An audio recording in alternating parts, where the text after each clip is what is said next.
Good morning, students. I hope you're doing well. I am audible. Please let me know. Good morning. Right. Now, in our previous lecture, we were talking about the developments in nationalism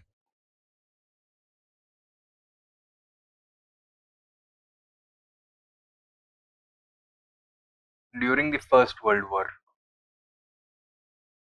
We have already talked about the Home Rule movement. Another topic that we had to discuss were the developments during the Lucknow session.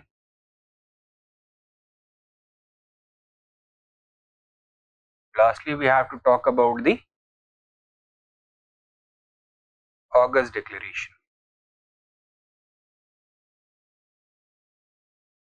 In the second topic, there were two subtopics that we had to cover. First is the re-entry of extremists into the Congress in 1916, and the second was the Lucknow Pact. The first of these topics we have covered in its entirety. Regarding the Lucknow Pact, we have already discussed its features or provisions. We have looked at the factors responsible for this Lucknow Pact, and now we have to talk about its significance. ये दोनों हो चुके हैं, ये वाला बचा है. Following which we have to talk about the August Declaration, right? So, under your Lucknow Pact topic, give a new subheading: significance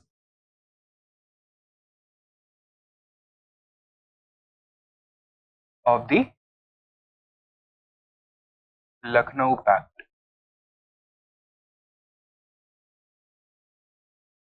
Take down a question. The Lucknow Pact of 1916 acted as a double-edged sword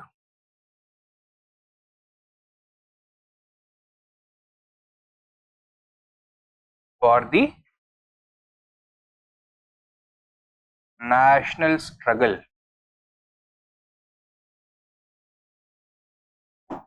Full stop. Discuss.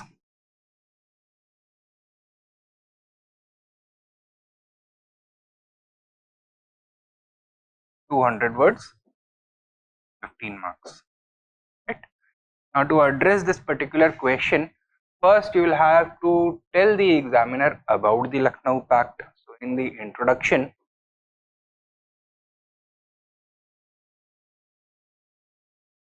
you will need to provide a brief description of the Lucknow Pact as to what it was, किसके किसके बीच में था, who were the parties involved, and what did they decide to do in the future. Then you shall talk about the factors or circumstances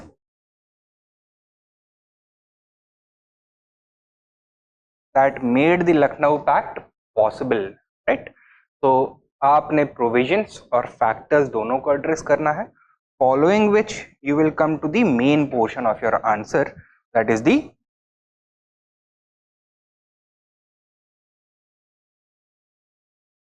significance of the Lucknow Pact. And how will you have to frame it?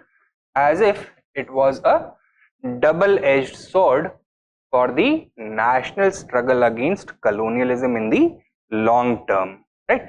So there were some advantages and some major disadvantages. In the short term, it strengthened the national struggle, but in the long term, it was disastrous for the national struggle. And finally, we'll have to provide a conclusion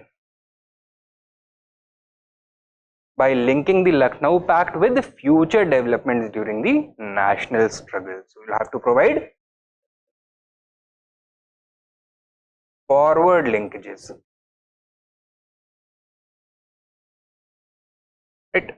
Now this portion we have already covered. This portion we have already covered. These are the things that we need to still cover. Right. Significance of the Lucknow Pact. So what do you think was the significance of the Lucknow Pact for the national struggle as a whole? In the short term, did it strengthen nationalism? It definitely did.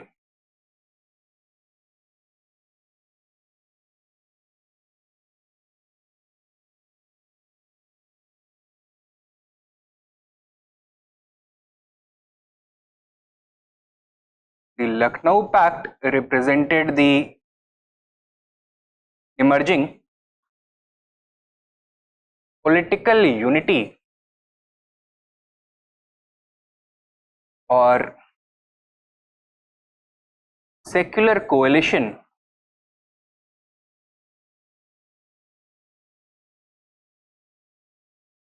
against British rule.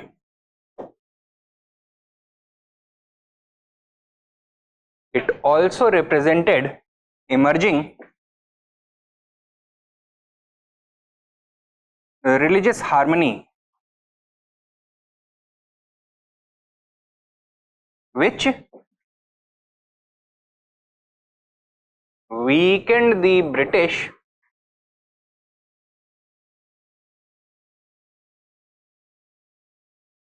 divide and rule agenda,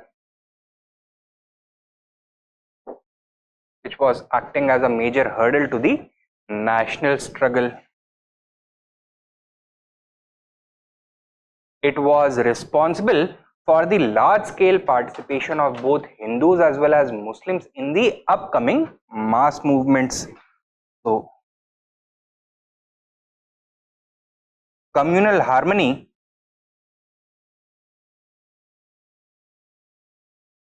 politically translated into broadening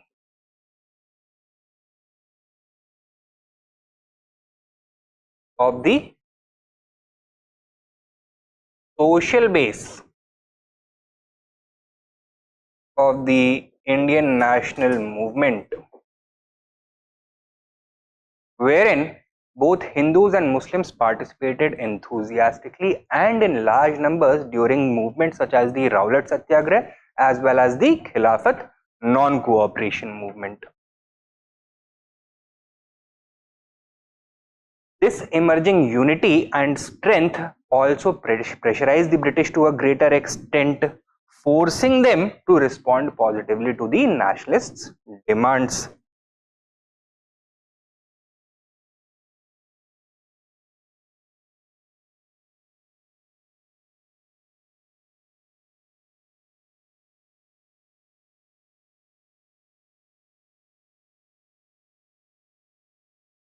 Resulting in developments such as the August Declaration of 1917 and the Montfort reforms of 1919. ठीक है, तो ये सब तो हो गए अच्छी बातें. At the same time Lucknow pact का एक दूसरा पहलू भी था, which was much more dangerous and disastrous to the national movement in the long term.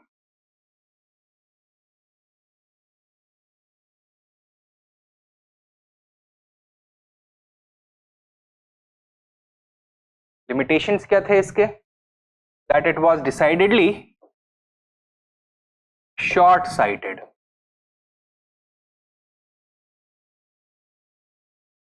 Why?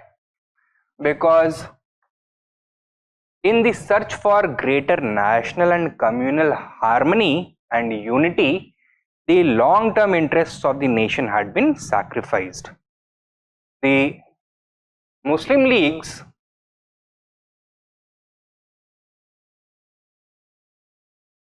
illegitimate position on separate electorates and minority veto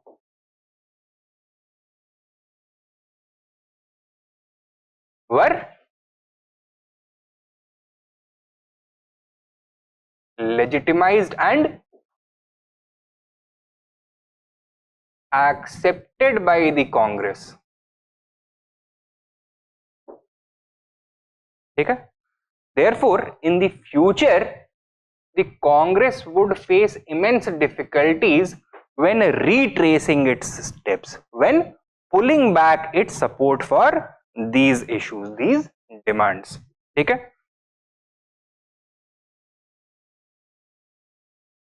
Further, in the long term, as communal unity suffered, what happened to the relationship between the Congress and Muslim League? Did it remain intact or did it also suffer? It also suffered. The Congress and Muslim League relationship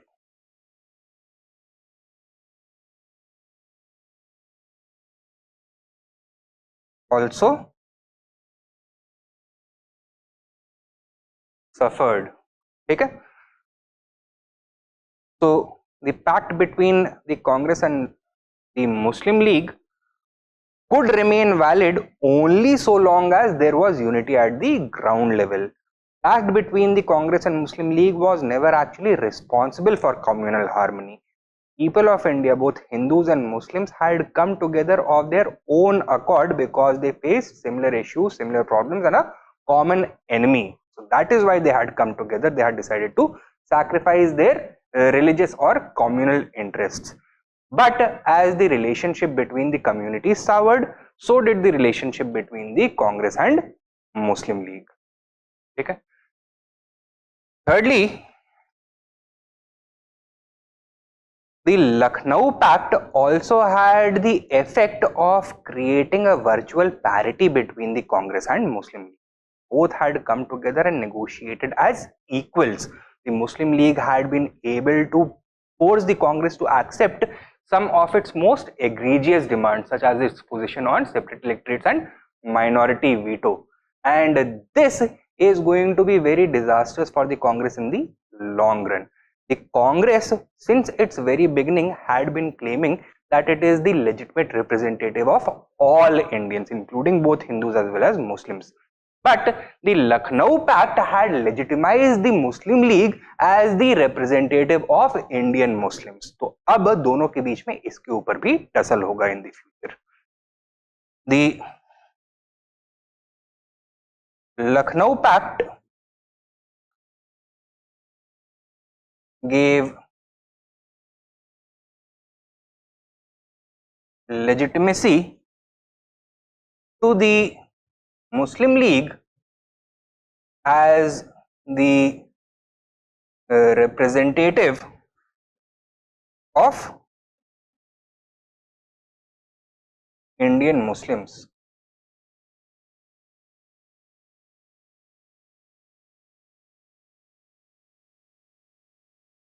Not only this, by accepting the Lucknow Pact, the Congress had in fact legitimized the principle of communal politics, communal representation, that in India it was possible for communities to politically align themselves on the basis of religion. ये वाला जो principle था, that was legitimized by the Lucknow Pact, because the Lucknow Pact was not only the coming together of the Congress and Muslim League, but it also represented the coming together of two divergent political communities, Hindus and Muslims. So while giving legitimacy to the Muslim League as the representative of Indian Muslims, the Congress was indirectly signaling that it was the legitimate representative of Indian Hindus. Okay? But reality में ऐसा था नहीं. Congress was supposed to represent both Hindus as well as Muslims. It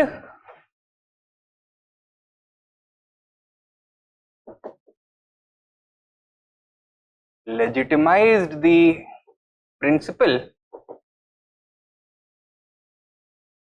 of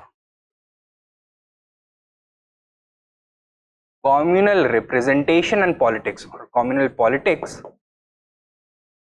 and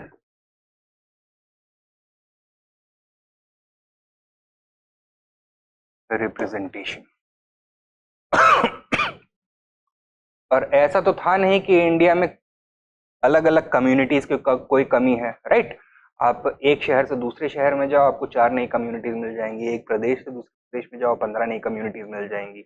एक reason से दूसरे reason में जाओ तो you will find a completely different culture itself, and this proliferated the problem of communal representation. It sowed divides within the Indian national movement. So this principle would later result in the fracturing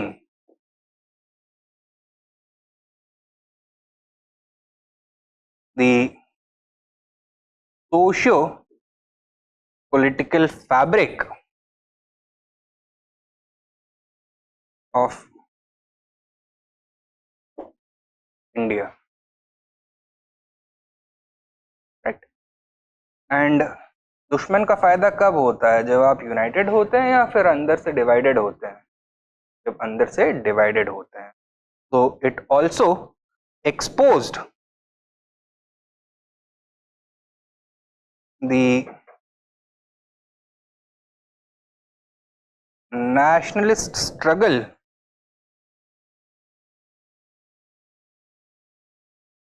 to the British divide and rule policy on several fronts, right? Since Muslims had been given the privilege of communal representation, how could the Congress justifiably deny the same kind of representation to other communities, for example, depressed classes or linguistic minorities or regional groups, etc.? तो अगर Muslims को दे सकते हैं तो बाकी को क्यों नहीं देंगे, right? That became the new principle of politics, new principle of political representation, and एक को दे दिया तो प्रेसिडेंट एस्टैब्लिश हो गया that this is the new norm now. This is the basis on which India's politics shall be conducted, and this is exactly what the British wanted to further their divide and rule agenda. Clear है इतना? अच्छा, further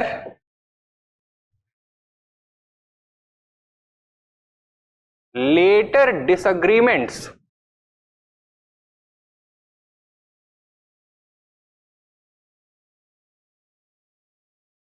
between the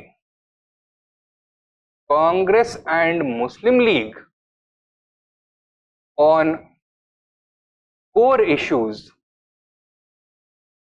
When we are saying core issues, we mean separate electorates and minority veto, जिसमें कांग्रेस ने 1916 में सहमति दी थी, on core issues caused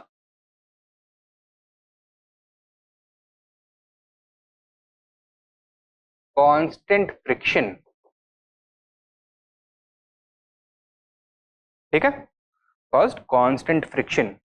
Now this friction between Congress and Muslim League was on political grounds, but since the Congress in the minds of Muslims represented the interests of the Hindu community, and the Muslim League in the interests of both Hindus and Muslims represented the interests exclusively of Muslims, this political friction took the shape of communal friction as well.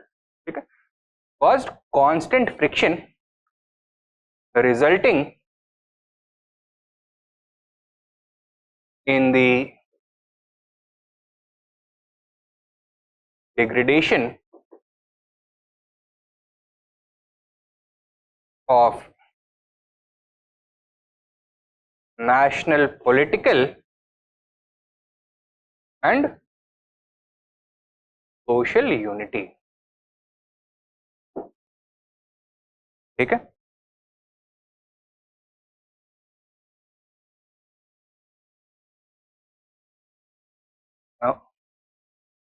इसी को expand करते हुए आपको अपना answer conclude करना होगा, right. For example, the first visible breach between the Congress and Muslim league took place in 1928.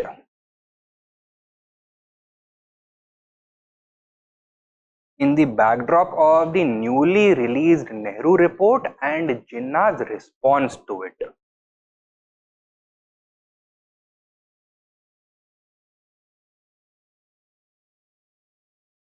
In the form of Jinnah's 14-point demand program. So, while in 1916 the Congress had accepted the principles of both separate electorate as well as minority veto, 1928 में Nehru report ने इसको reject कर दिया. In response to this, Jinnah put forward 14-point demand program which sought to address the core issues of Muslims in India. दोनों के बीच में, कांग्रेस और मुस्लिम लीग के बीच में कोई सहमति बन नहीं पाई, although they did not split formally, but a major breach did take place.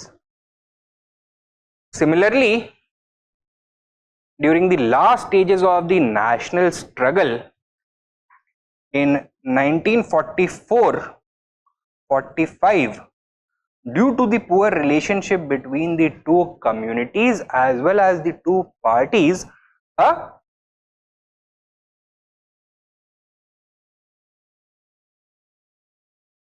constitutional deadlock emerged between the Congress and Muslim League, which could not be resolved.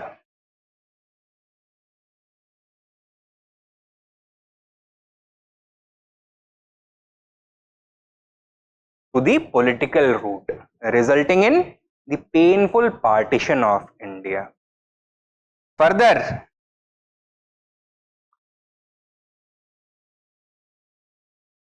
the entire separatist program, the Pakistan demand and the two nation theory were gaining currency in the backdrop of this degrading relationship. Had the relationship been smooth, तो ये वाले ideas उतनी ज्यादा currency gain नहीं कर पाते, उतने ज्यादा हावी नहीं हो पाते. They would have remained at the margins of the political spectrum.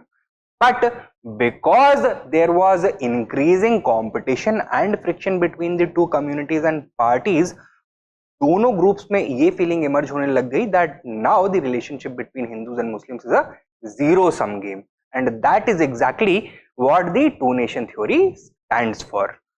So this constant friction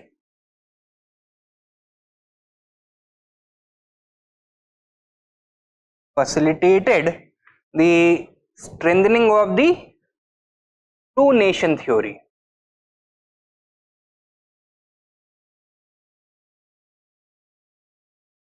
Which was responsible for not only the partition but also the unending cycle of communal violence both before and after independence. Okay? So in the long term, the Lucknow Pact has left behind a very painful legacy. Short term में कई सारे फायदे हुए, but in the long term it was disastrous.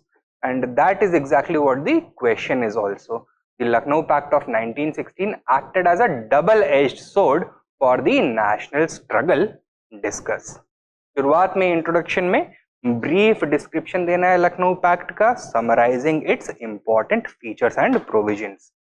In the second part of your answer, briefly you have to discuss the factors or circumstances behind the emergence of the Lucknow Pact, and lastly you will have to talk about significance.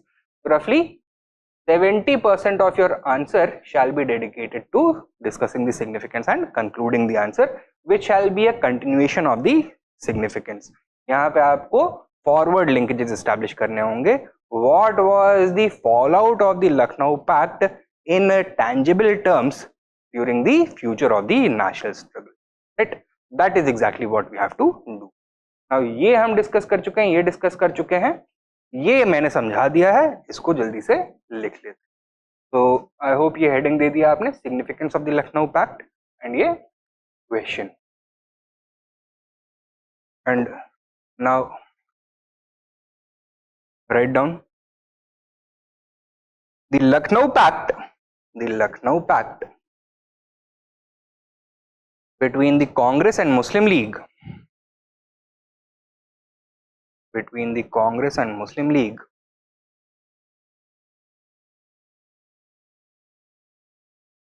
was an important development in the history of India's nationalist struggle, in the history of India's nationalist struggle. Full stop.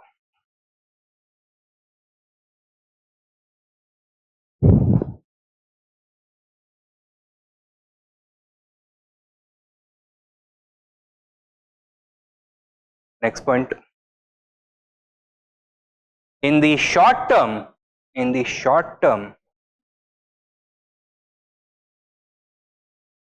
it boosted the nationalist confidence,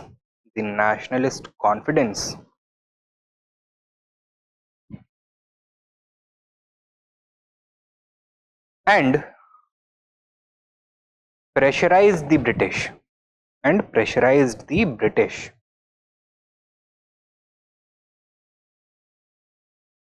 Full stop. However, comma, the long-term consequences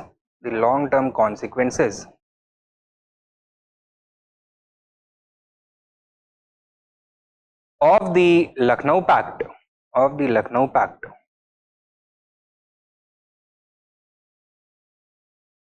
were decidedly negative.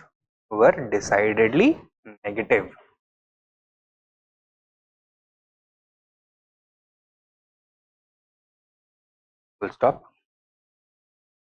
Next point.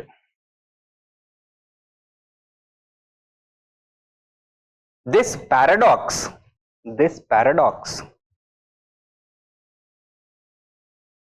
may be appreciated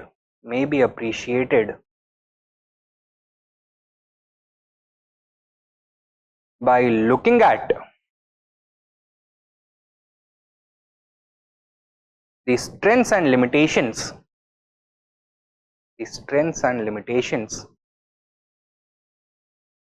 of the Lucknow Pact separately. Strengths and limitations of the Lucknow Pact separately.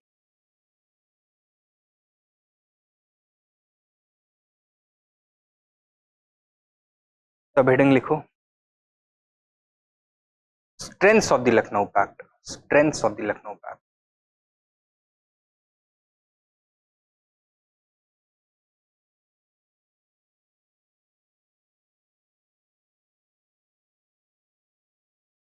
Write down.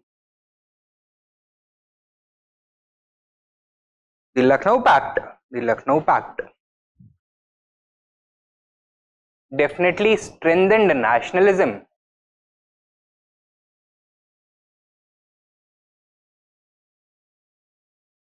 by forging political unity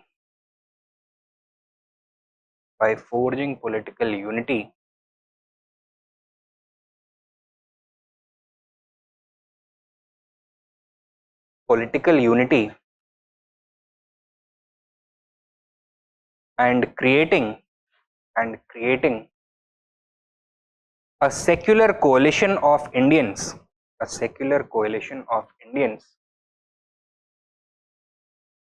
against British rule.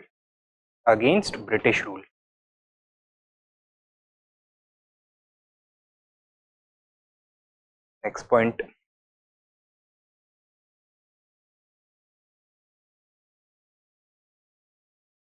It resulted in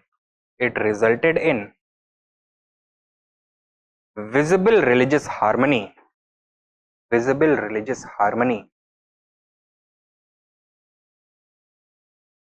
and neutralized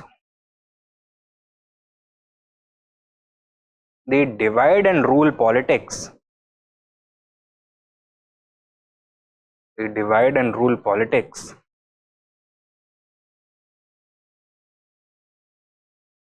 at least in the short term.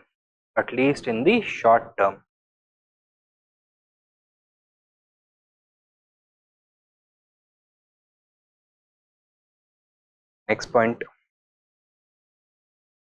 The communal harmony engendered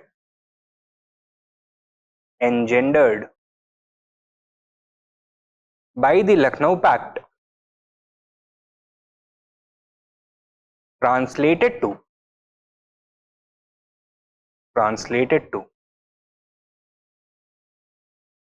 a broader social base for the national movement.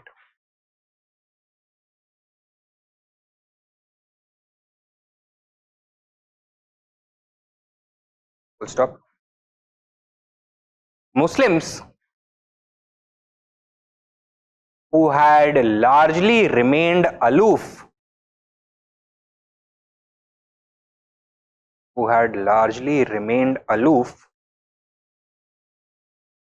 from nationalist mass politics,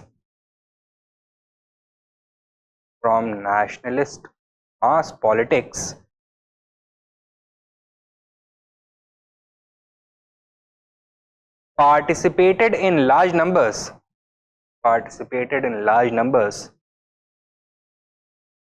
during the Home Rule movement,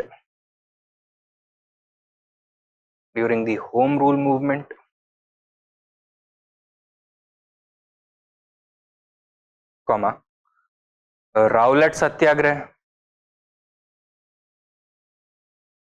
and Khilafat non-cooperation movement.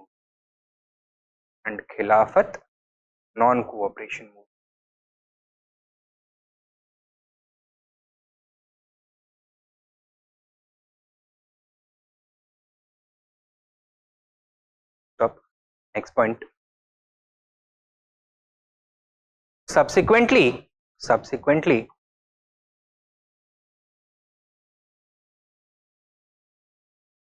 comma, the British came under intense pressure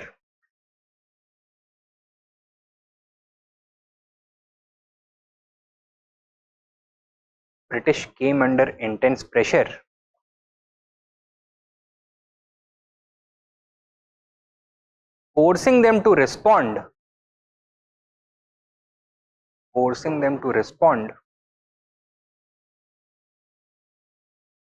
through the August Declaration and Montford reforms.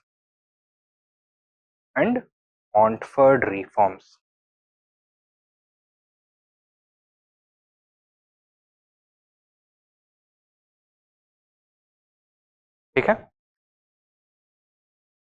Next सब heading दो, limitations.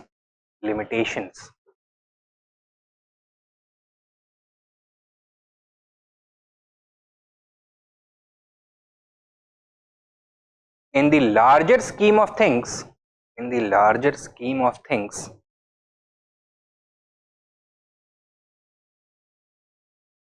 comma, the Lucknow Pact proved to be short-sighted.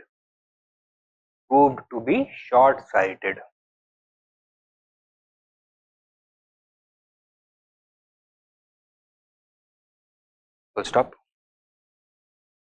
The Muslim League's illegitimate position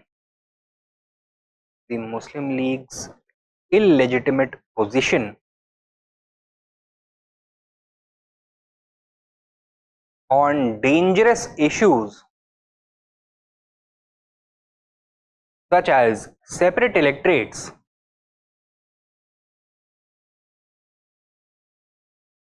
such as separate electorates and minority veto were accepted and legitimized by the Congress. By the Congress.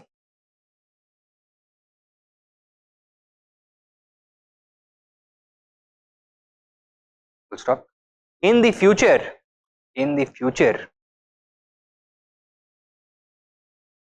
comma, the Congress would not be able to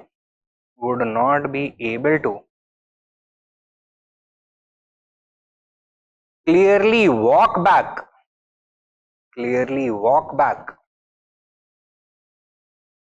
its position.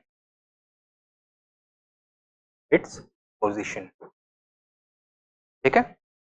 Next point. As communal harmony broke down,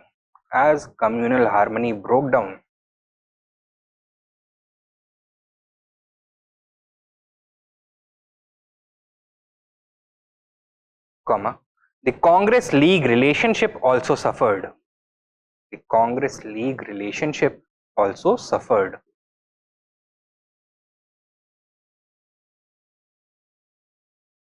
Full stop. Thus, in effect,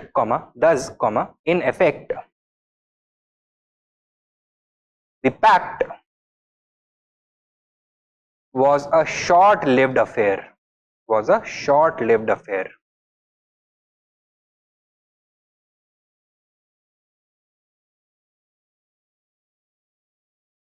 Next point. The pact also provided legitimacy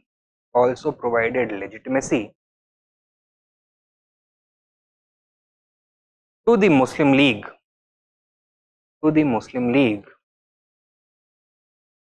as the representative of Indian Muslims.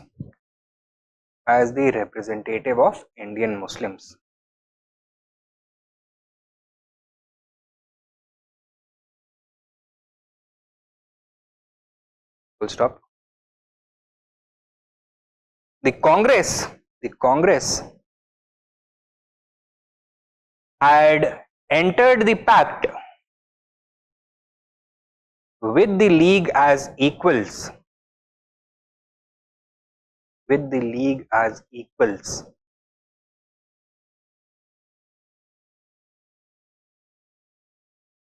Full stop. More disturbing was the fact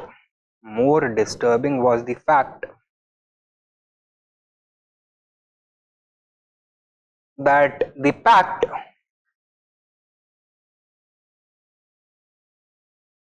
represented not simply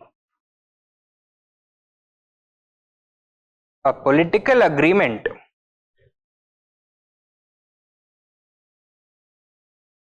between the two political parties,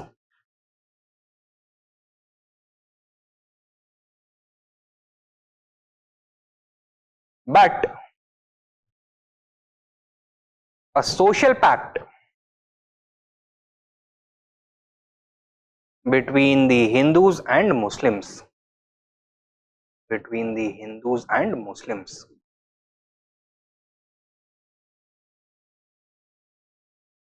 Full stop.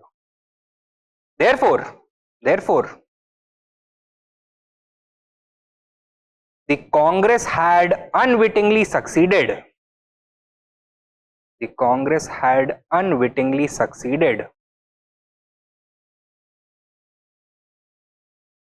in painting itself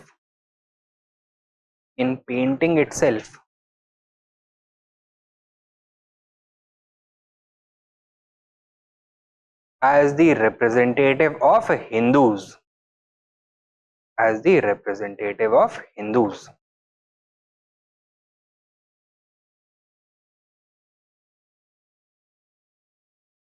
point समझ में आया है? Next point लिखो. The pact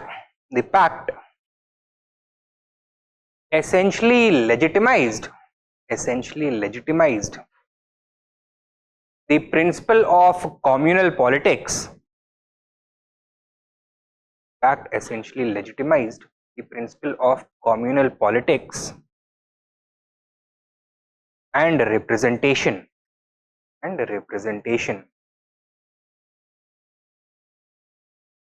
by virtually accepting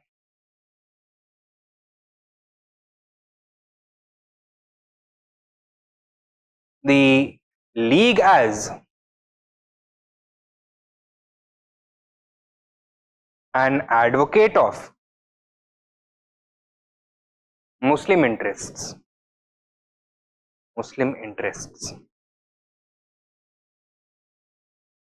Full stop. In the future, comma, new leaders and parties would emerge.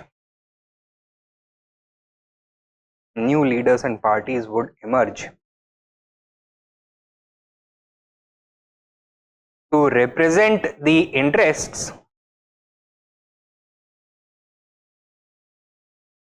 of other communities.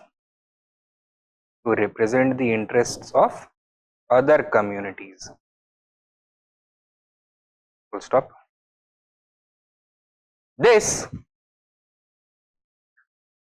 would fracture the social and political fabric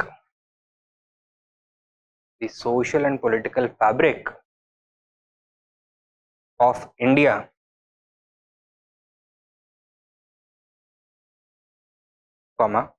leading to permanent divisions.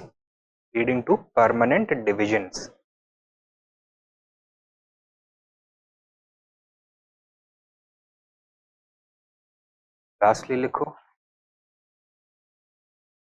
this division was fully exploited by the British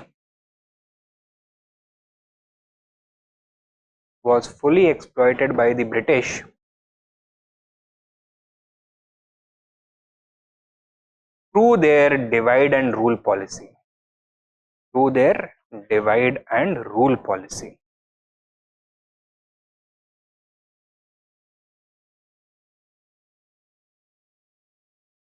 To preserve British rule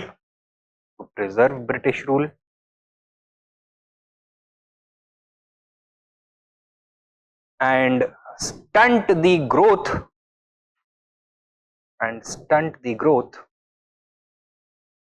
of the Indian nation.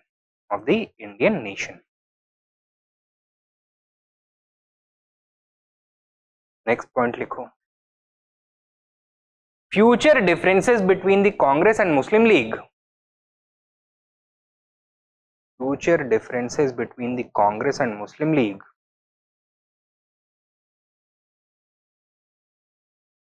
On core issues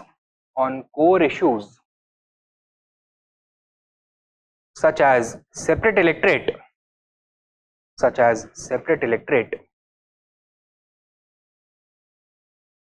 and minority veto would lead to constant political friction,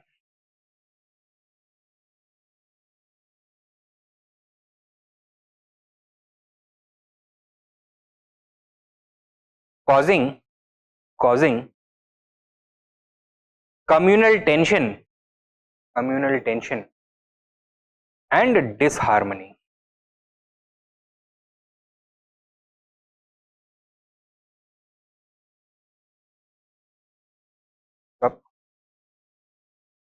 Conclusion लिखो,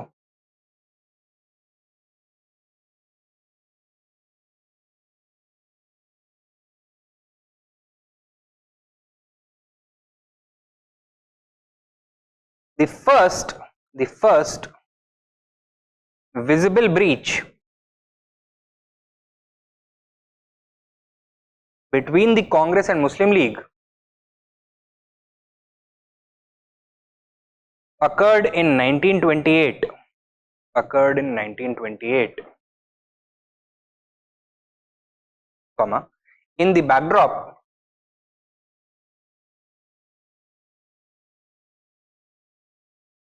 of disagreements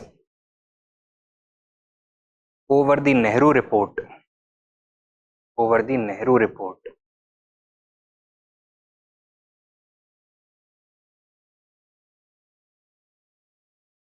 Full stop. Following the end of the Quit India movement,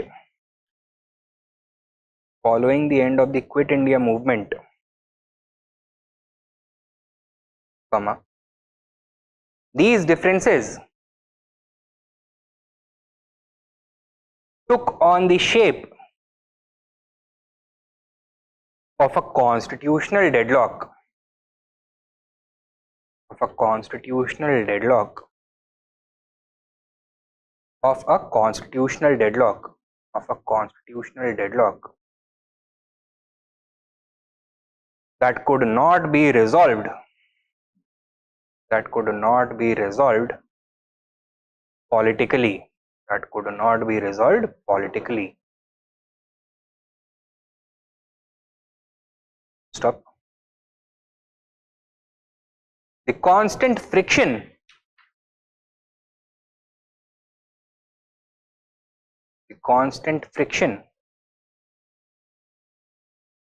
emerging from the fallout of the Lucknow Pact, emerging from the fallout of the Lucknow Pact, fallout की जगह पे लिखो emerging from the breakdown of the Lucknow Pact, emerging from the breakdown of the Lucknow Pact,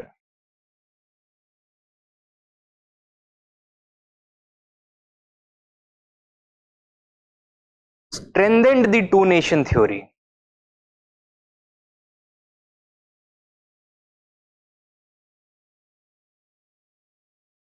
creating a legacy of violence,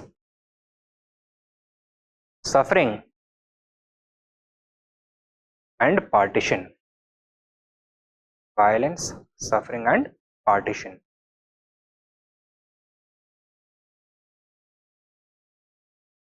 ठीक है ना। देखो यहाँ पे एक पॉइंट है जिसमें मैं ज्यादा स्ट्रेस करना चाहता हूँ. Lucknow Pact had given legitimacy to the Muslim League as the representative of Indian Muslims. Congress and Muslim League had negotiated as equals during the negotiations for the Lucknow Pact, and इसके बाद Muslim League का position हमेशा equal रहेगा, at least in their eyes and the eyes of the British. Reality में the Congress was much more popular. It was a much larger organization. It represented a true national coalition. Muslim League at this point of time in 1916 was a collection of a few professional elites. So from 1906 to 1937, total number of people who had ever been part of the Muslim League was not more than 3000. ठीक है, तो 30 लंबे सालों में केवल 3,000 members ही historically उसके part रहे थे. Congress on the other hand in 1920 alone boasted a membership of 70 lakh people. दोनों के बीच में कोई बराबरी थी? रियल टर्म्स में तो नहीं थी. But because the Congress had voluntarily placed the Muslim League on an equal pedestal, the Muslim League in the future could claim that no further discussion regarding the transfer of power, independence of India, minority question could take place without the approval of the Muslim League. Muslim League इसके बाद से हमेशा अपनी pocket में virtually एक veto लेके घूमता रहेगा कि कांग्रेस और गवर्नमेंट के बीच में कोई समझौता होने वाला है, बात होने वाली है, बिना मुस्लिम लीग की सहमति के नहीं हो सकती है. And this position was also supported by the British, क्योंकि ब्रिटिश को ये पता था कि केवल कांग्रेस को अगर नेगोशिएट करने दिया गया on the behalf of the Indians, they would be able to force the hand of the British, क्योंकि they are going to unilaterally dictate terms to the British. अब अंग्रेज क्या कर सकते हैं कि दो लोग बैठे हुए हैं, the British are acting like a जज. एक का वकील एक चीज बोल रहा है, दूसरे का वकील दूसरी चीज बोल रहा है. फाइनल डिसीजन किसके हाथ में होगा? अंग्रेजों के हाथ में होगा. They maintained power and they used it to divide Indian unity and to fulfill the British interests both in the pre-independence world as well as the post-independence world. समझ में आया इतना? ठीक है. So this is the significance of the Lucknow Pact. ये question, the Lucknow Pact of 1916 acted as a double-edged sword for the national struggle. Discuss. I hope you will be able to address it. 5-6 points हमने both favour में, both strengths में as well as limitations में discuss कर लिए हैं. Now last topic regarding nationalism during the first world war is the August declaration.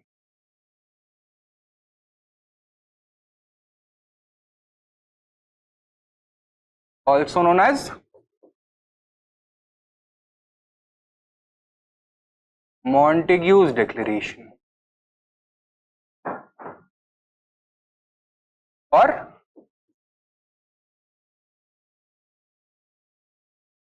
Montague's Statement.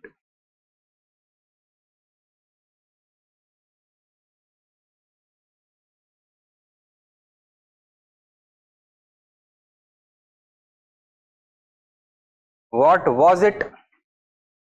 It was a statement made by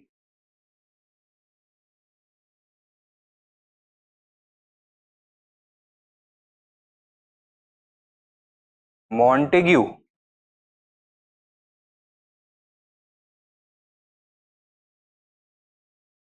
कौन था ये? The Secretary of State for India.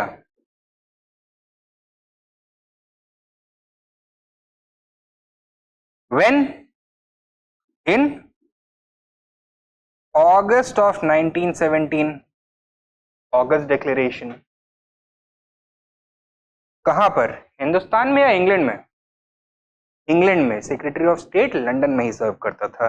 He was part of the British cabinet. ठीक है. From the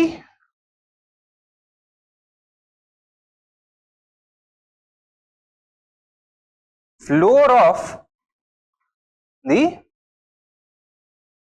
British House of Commons. जैसे Parliament of India के दो houses है ना, Lok Sabha and Rajya Sabha. Lok Sabha being the local lower house. In the British Parliament there are also two houses. Bicameral legislature है. Lower house बोलते हैं House of Commons, upper house को बोलते हैं House of Lords. Lower house से ही प्राइम मिनिस्टर आता है. Collective responsibility of the government is enforced by the lower house, house of Commons. So in his capacity as Secretary of State for India, British member of the British cabinet, speaking from the House of Commons, he was outlining the new colonial policy of the British in the future towards India. Okay? From the floor of the House of Commons, regarding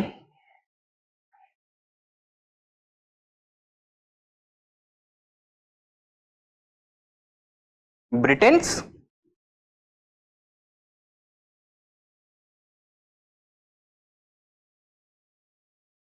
future policy with respect to India.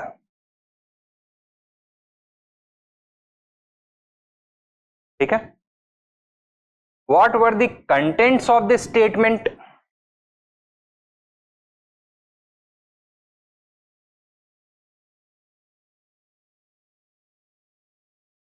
क्या exactly बोला इसने? That the ultimate objective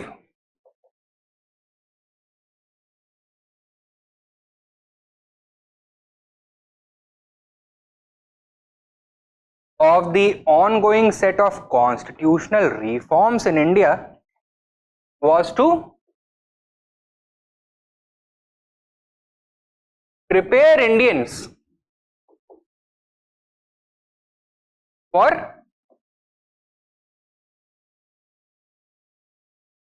responsible self-government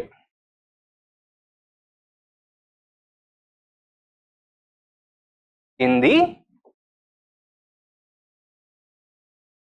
future. ठीक है, essentially क्या बोल रहा है secretary of state? That the ultimate objective of British rule in India is to grant self-rule, home rule to Indians, is to introduce responsible self-government in India. ठीक है, what is the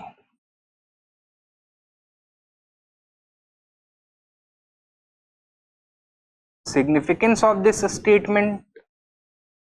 How has it been evaluated by historians?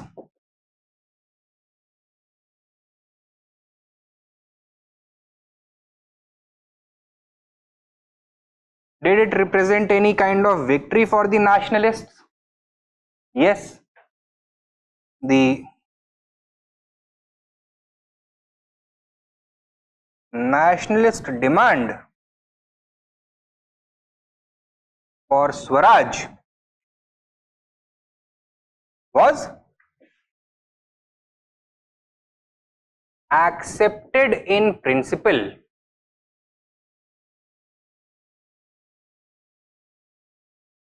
by the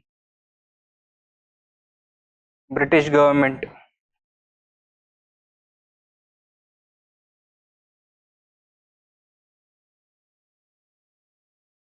This represented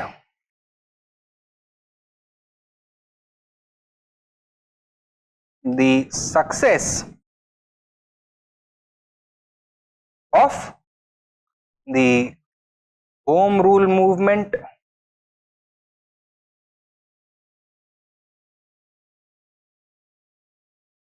revolutionary pressure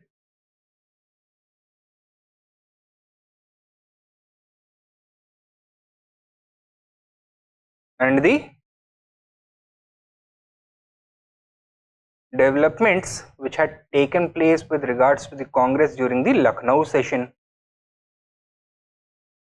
that is re-entry of extremists as well as the Lucknow Pact. ठीक है,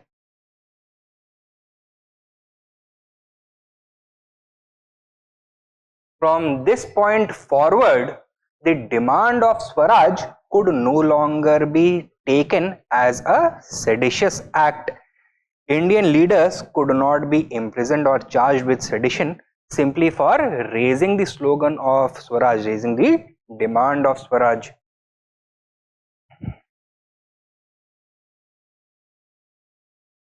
Demand of Swaraj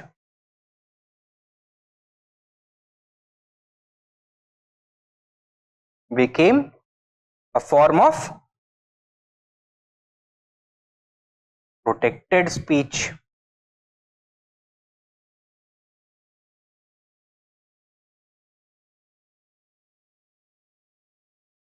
ठीक है, further from this point forward the nationalist leadership could criticize the government for not fulfilling its own agenda. From this point forward the agenda of the government had been to introduce Swaraj in India, and now greater accountability could be enforced upon the government for not making sufficient progress towards this objective. The nationalists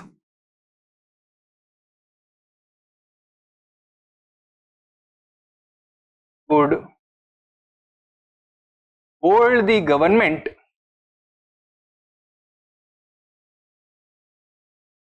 accountable for not making sufficient progress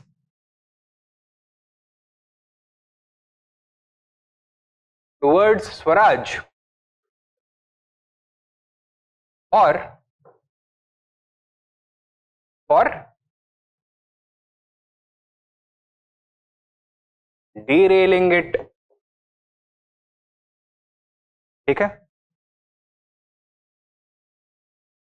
now if the government came under nationalist pressure and made certain moves towards the attainment of Swaraj, towards the grant of Swaraj, फायदा किसका होगा? Indians का होगा, क्योंकि उनको तो स्वराज ही चाहिए. Whereas if the British did not address this pressure, so nationalists could now expose the weakness of the government, could now expose the hypocrisy of the government. So if the government responded,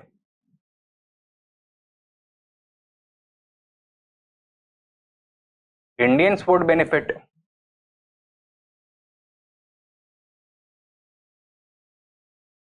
But if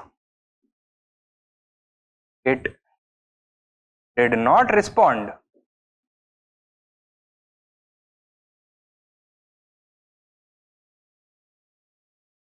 its hypocrisy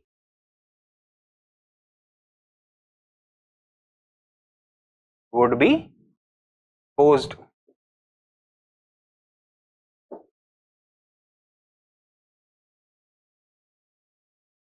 ठीक है.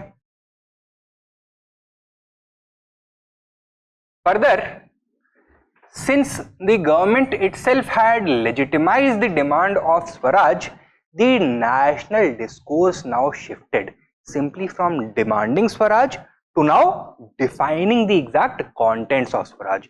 Swaraj actually politically, socially, economically and at the ground level कैसा दिखेगा, कैसा महसूस होगा, उसके बारे में अब कांग्रेस बात करना शुरू कर सकता है. The August Declaration also shifted the political discourse from simply demanding it to now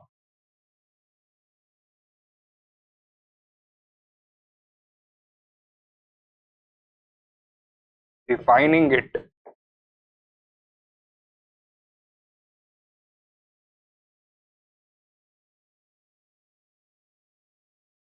And over here also कई सारे वर्जन्स इमर्ज होंगे. मॉडरेट्स का कुछ पोजीशन होगा, एक्सट्रीमिस्ट का कुछ पोजीशन होगा, गांधीयंस का कुछ पोजीशन होगा, सोशलिस्ट का अलग पोजीशन होगा, right. And gradually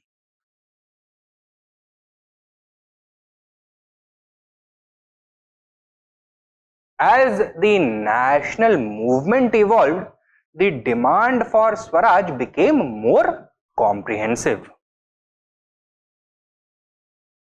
A comprehensive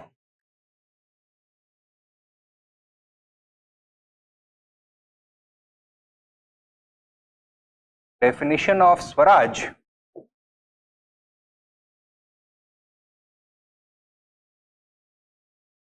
evolved, ultimately standing for Purna Swaraj.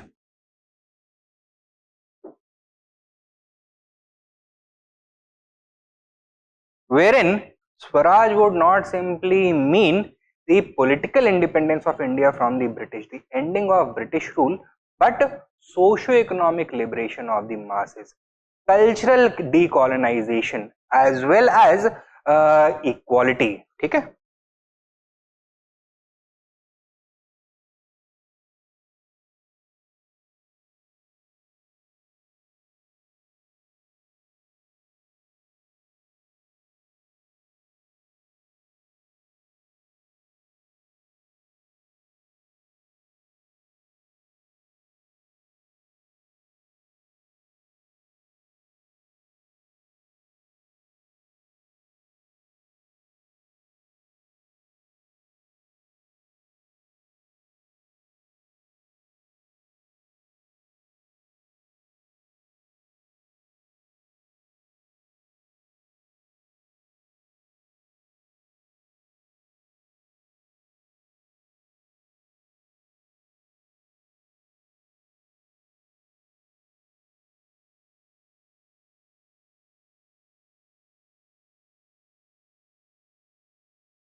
A more comprehensive definition of Swaraj emerged with the gradual evolution of the national movement as a whole, encompassing ideas such as Poon Swaraj, socio-economic freedom, cultural decolonization, legal, political and social equality, individual rights, civic freedoms, minority and cultural rights, etc.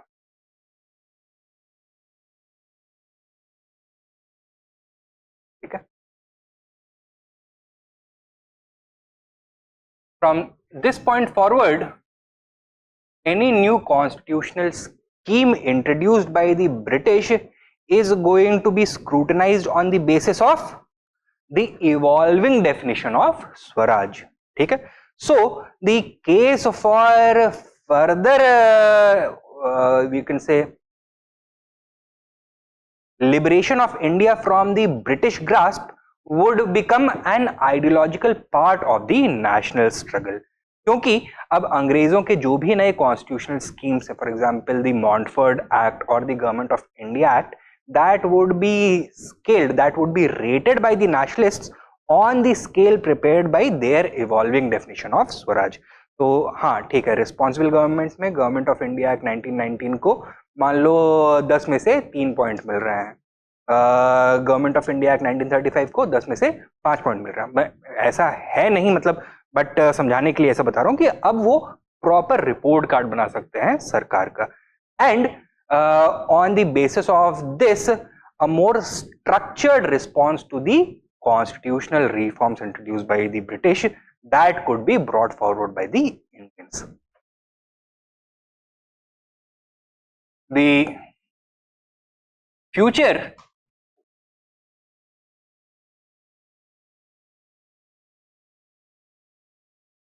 constitutional reforms would be scrutinized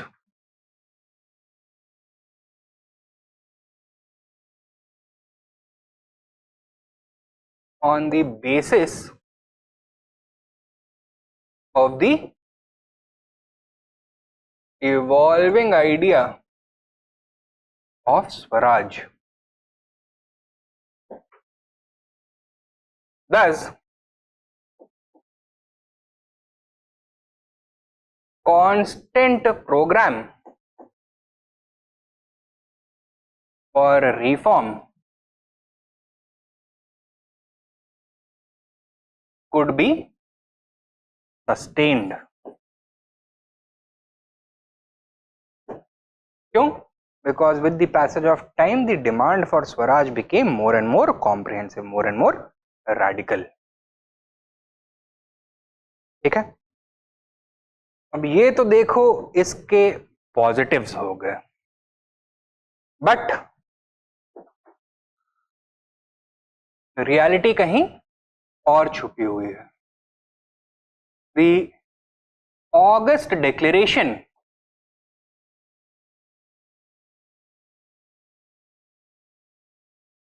do you think it was something that the British did voluntarily or under pressure? Under pressure. The British were responding to the nationalist pressure that had been exerted by the Home Rule movement, revolutionaries and the Lucknow Pact re-entry of extremists.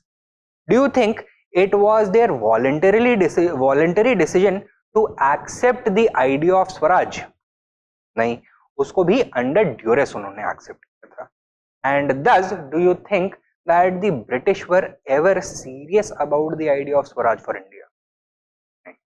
The August Declaration therefore represented a proclamation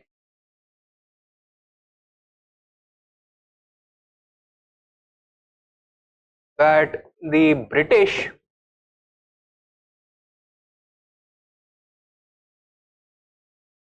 never intended to uphold.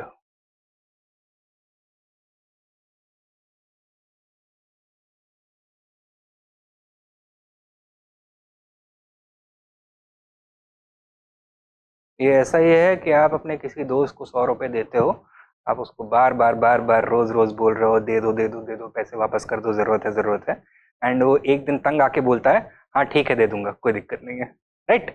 उसने कभी बोला कि कैसे लौटाऊंगा, इससे कहाँ से क्या source होगा उस पैसा आने का, या फिर कब लौटाऊंगा, कितने इंस्टॉलमेंट में दूंगा, ऐसा कोई डिस्कशन हुआ है? नहीं हुआ है। तो उसने कभी ऐसा आपको इंडिकेशन दिया है that he is actually going to fulfil his promises? पहले भी आपसे पैसे लिए हैं, उसने कभी भी लौटाए नहीं है, right.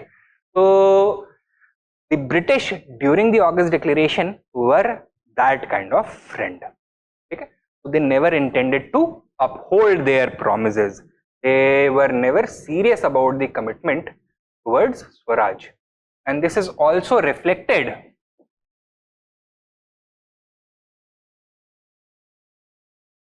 in the contents of the declaration.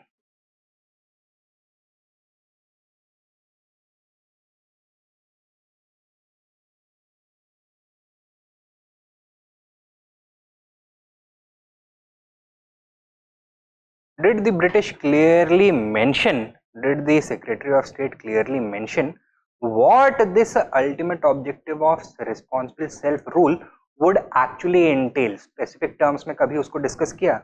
नहीं. So it lacked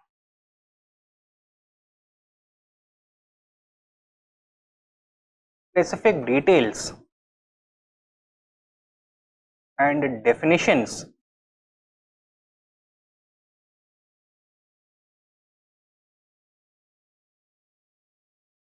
regarding the idea of self-rule.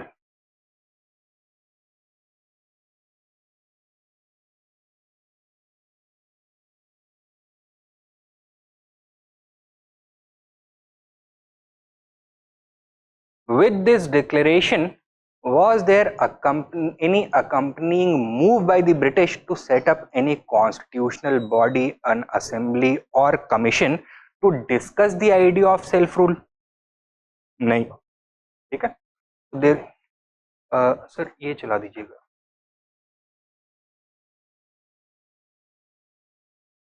The British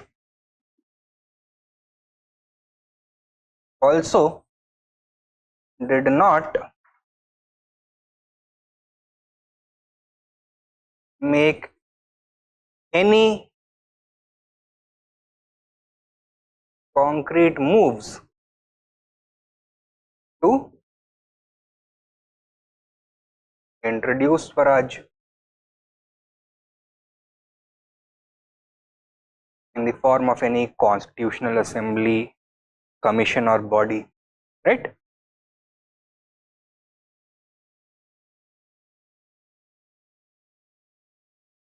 Was there even any mention of the methods through which Swaraj would be granted to Indians? No. There was no clarity on the methods and principles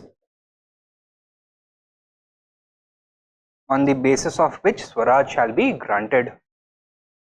And finally, did the British clearly tell the Indians when they are going to grant self-rule? No. There was no clear deadline or roadmap towards the grant of Swaraj. Okay?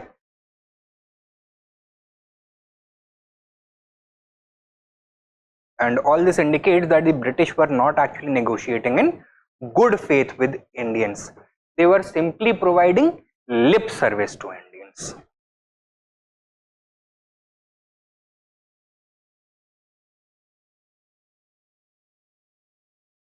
So it was not a real promise, केवल एक जुमला था, right? So that is the idea over here. Further,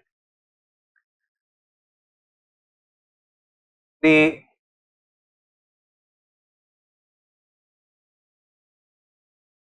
British actions in the near future also proved that the British were not actually serious about Swaraj. Actions such as the Rowlatt Act, the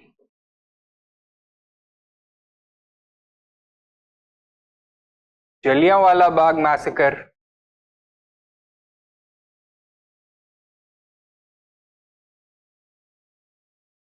the Khilafat issue, and the principle of diarchy, which represented a corrupted and bastardized version of self-government. Right? So this also proved that the British were never actually serious about Swaraj. And this entire saga also tells us some very important things about the British. क्या बताता है अंग्रेजों के बारे में and their attitude towards India? That the British were never actually interested in the welfare of Indians. So this entire saga, it exposes or it betrays the British attitude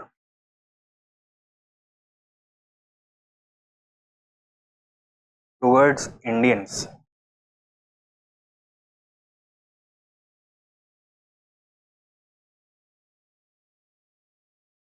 Insofar as they simply wanted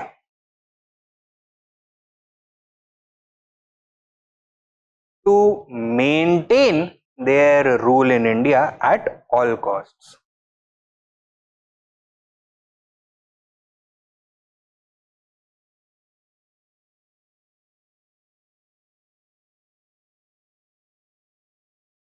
They considered Indians unfit for rule.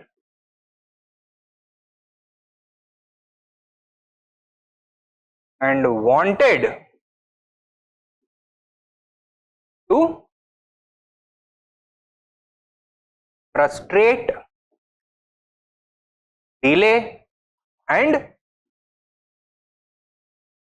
derail the national movement at all stages.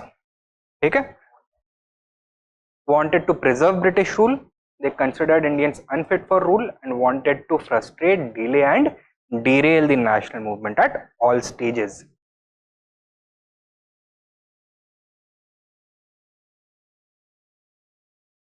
That they were never actually concerned about Indian welfare.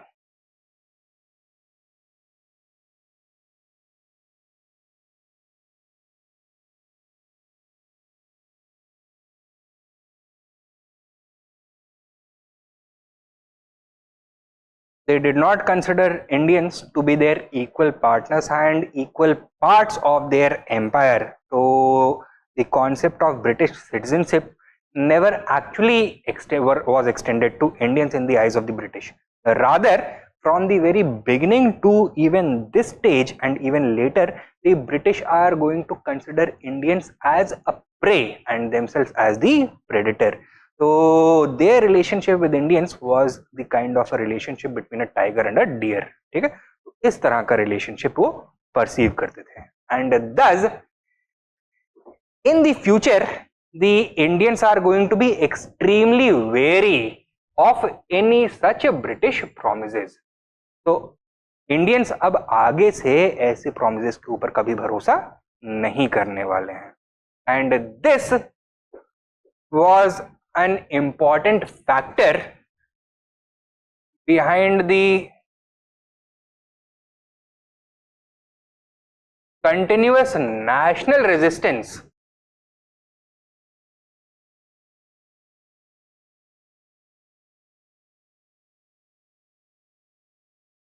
towards any British offers during the Second World War.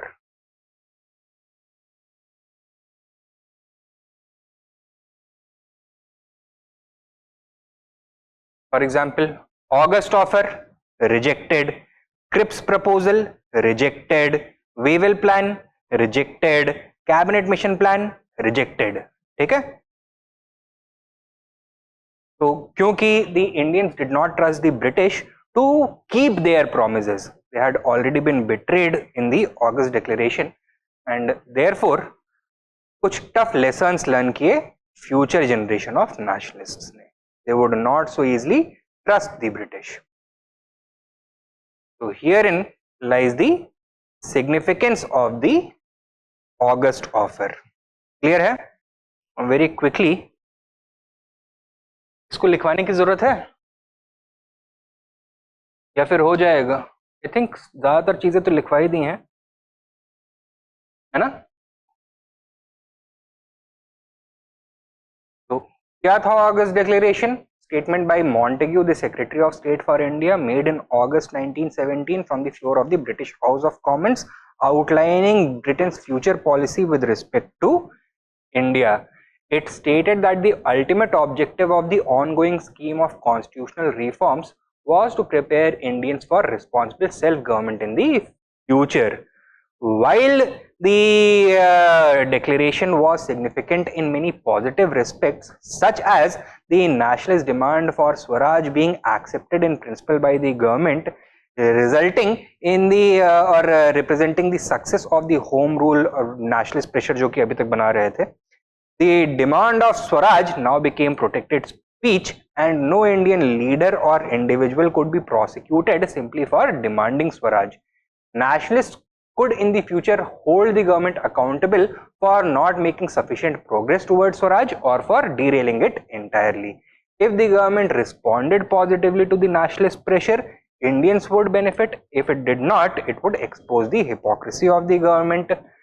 The August Declaration also shifted the political discourse. पहले क्या था discourse? It was centered around the demand for Swaraj. Now it became centered around the definition of Swaraj. Gradually, with the evolution of the national movement as a whole, the demand for Swaraj also evolved, becoming more comprehensive to incorporate ideas such as Poon Swaraj, socio-economic freedom, cultural decolonization, legal, political and social equality, individual rights, civic freedoms, minority and cultural rights, etc. And the future constitutional reforms would be scrutinized on the basis of the evolving idea of Swaraj. Thus, with every new constitutional set of reforms, the pressure on the British would be increased. It would remain sustained. ऐसा नहीं होगा कि नए constitutional reforms आए, कुछ demands fulfill हो गई तो pressure dissolve हो जाएगा. Sustained pressure could be built on the British due to this. However, the August Declaration also had several limitations. It was a proclamation that the British were never seriously interested in upholding. It was a promise made in bad faith, and this is also reflected in the contents of the declaration. Nowhere in the declaration were specific details and definitions regarding the idea of Swaraj made. The British also did not make any concrete moves to introduce Swaraj through the establishment of any bodies as such. There was no clarity on the methods or principles on the basis of which Swaraj was to be introduced, and the British did not mention any clear deadline or provide any roadmap for the attainment of Swaraj. The British actions in the future also betrayed the real British intentions, that they were not actually interested in granting Swaraj. These include the Rowlatt Act, Jallianwala Bagh massacre, the Khilafat issue and the principle of diarchy. And this betrays the real attitude of the British towards Indians. They were simply interested in preserving their rule. They wanted to frustrate, delay and derail the national movement at every stage. They considered Indians as unfit for rule and were never actually concerned about Indian welfare. Their relationship with Indians was based on the principle of predation, wherein they saw themselves as the predator and the Indians as the prey. And this new understanding would result in continued national resistance against any British offers made in the backdrop of the Second World War, including the August offer Cripps proposal as well as the Wavell plan, cabinet mission plan, etc. ठीक है, question लिखो.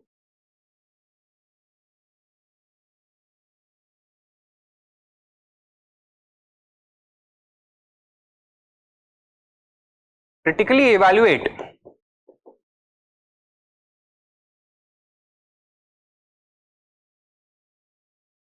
the August Declaration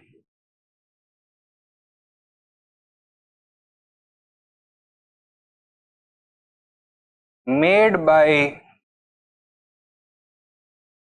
Lord Montagu in 1917. In 1917,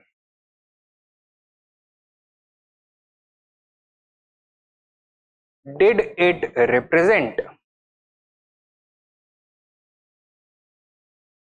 a serious British commitment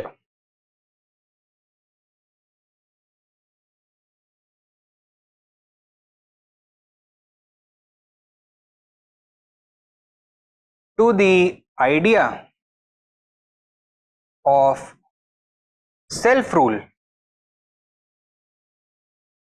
in India?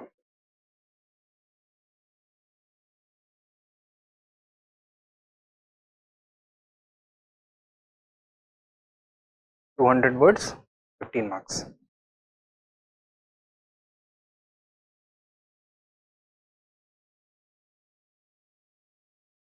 हो जाएगा ये? ठीक है, तो ये हो गया अपना national movement during the First World War. Now, it was during the First World War that another significant development took place. That is the return of Mahatma Gandhi to India and the beginning of the Gandhian phase of politics.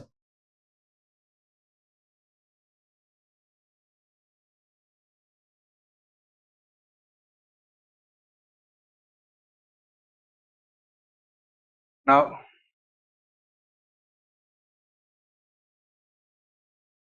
in this section, we are not actually going to talk about his major all India mass movements.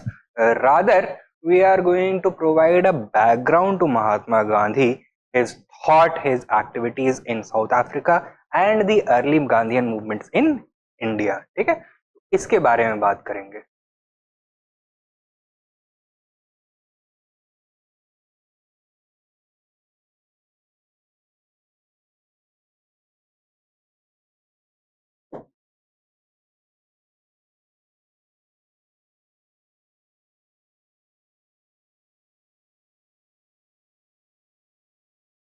Gandhian thought, including both his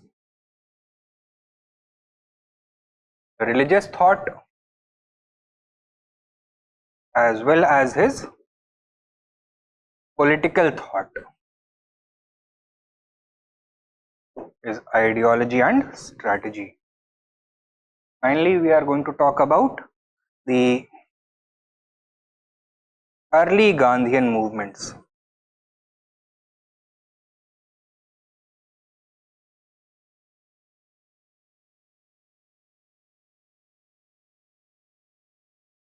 (1917-18), including the Champaran, Ahmedabad and Kheda Satyagrahas. Localized Gandhian movements थे.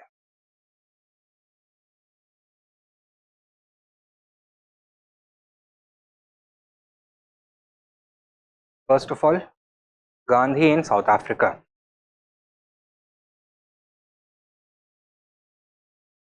Give the heading, Gandhi in South Africa.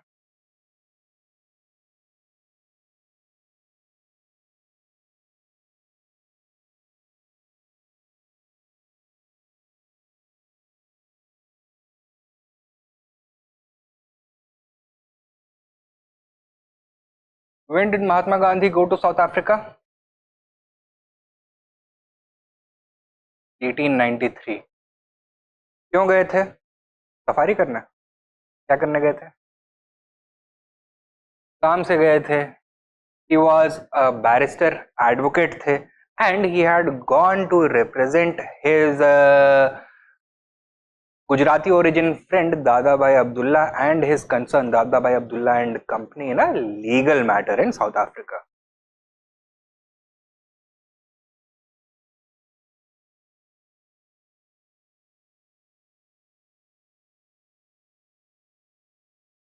South Africa में अंग्रेजों का rule था, ठीक है, and under British rule an informal policy of segregation was followed known as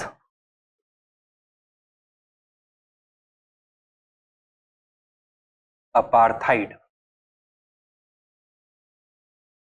ठीक है, apartheid actually refers to the legal regime based on segregation that emerged in South Africa from 1910 onwards.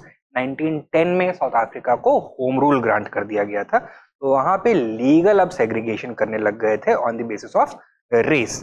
But even before this apartheid जो था informally exist करता था.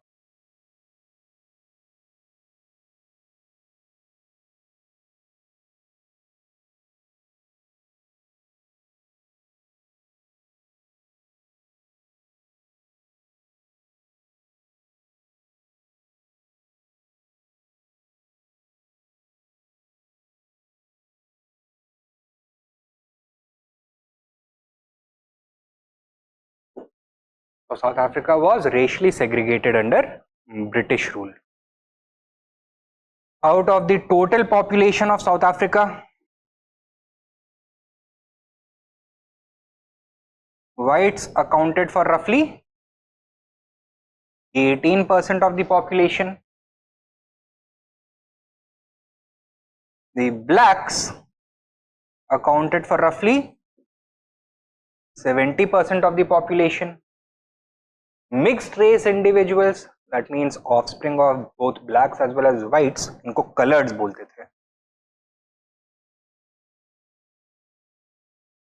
They represented roughly 9% of the population. कितने बचे? कितना percent बचा? 3%.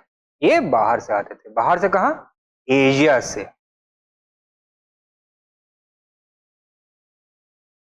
Asians represented roughly 3% of the population. The two largest communities, Asian communities in South Africa, Indian और Chinese. ठीक है, चाइनीज भी हम बोल रहे हैं तो केवल चाइनीज नहीं है, उसमें Vietnamese, Myanmarese, south east Asians as well as Chinese हो जा रहे हैं.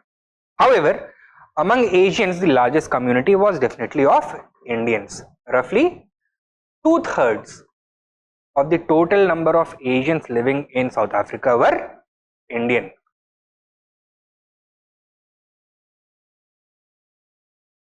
So in absolute terms, roughly 2% of the entire population was composed of Indians. ठीक है, तो महात्मा गांधी क्या कभी भी साउथ अफ्रीका में बड़े मास लीडर की तरह इमर्ज हो सकते थे? नहीं, क्योंकि इनका बेस ही इतना छोटा है, टोटल पॉपुलेशन का केवल 2%. ठीक है, नाउ ये रेशियल सेग्रीगेशन का एक्चुअल मायना क्या था? अपार्थाइड का एक्चुअल मायना था क्या? It represented for it stood for the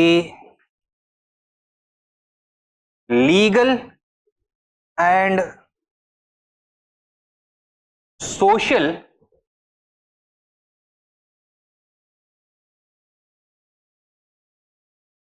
division और separation of the different racial groups.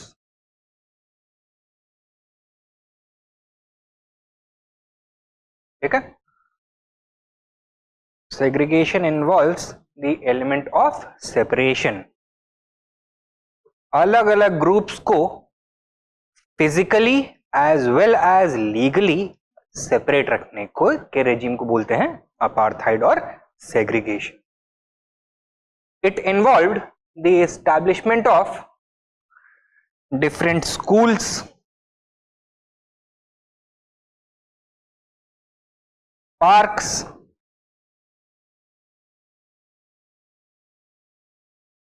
buses,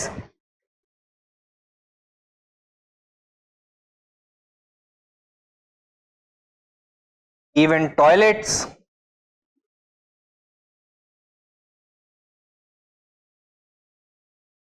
or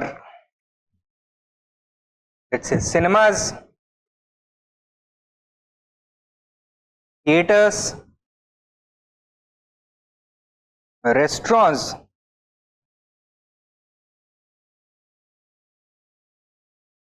as well as living quarters.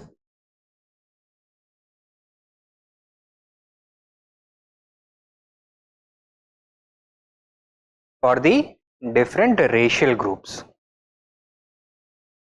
Now, since the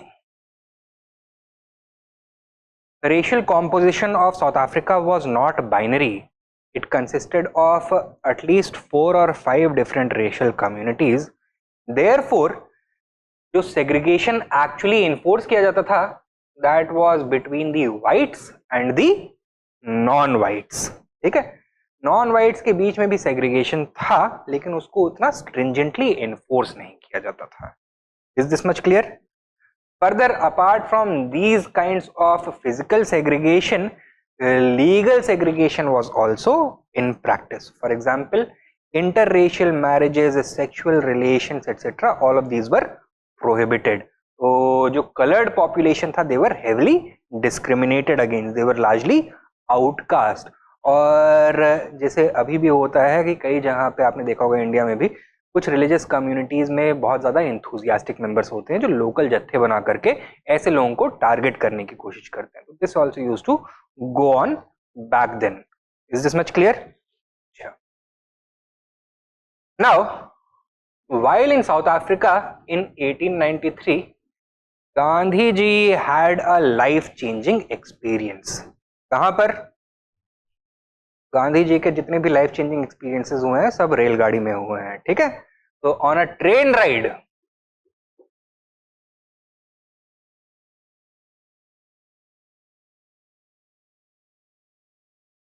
from Durban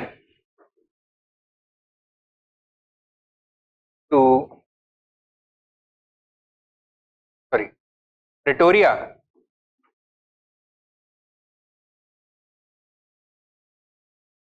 he faced the worst kind of religious discrimination and humiliation. कहानी पता होगा आपको क्या? First class ticket था इनके पास, suit boot पहन के गांधी जी पहली फर्स्ट क्लास के डब्बे में बैठे हुए थे. टिकट कलेक्टर आया, उसने टिकट मांगा, गांधी जी ने दिखा दिया.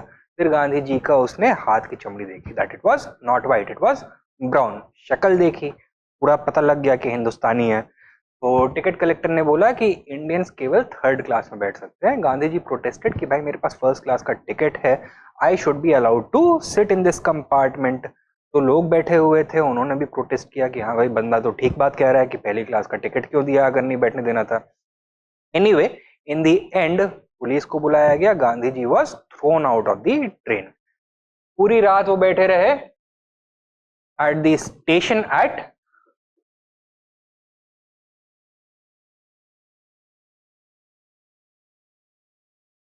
Pietersmaritzburg, right?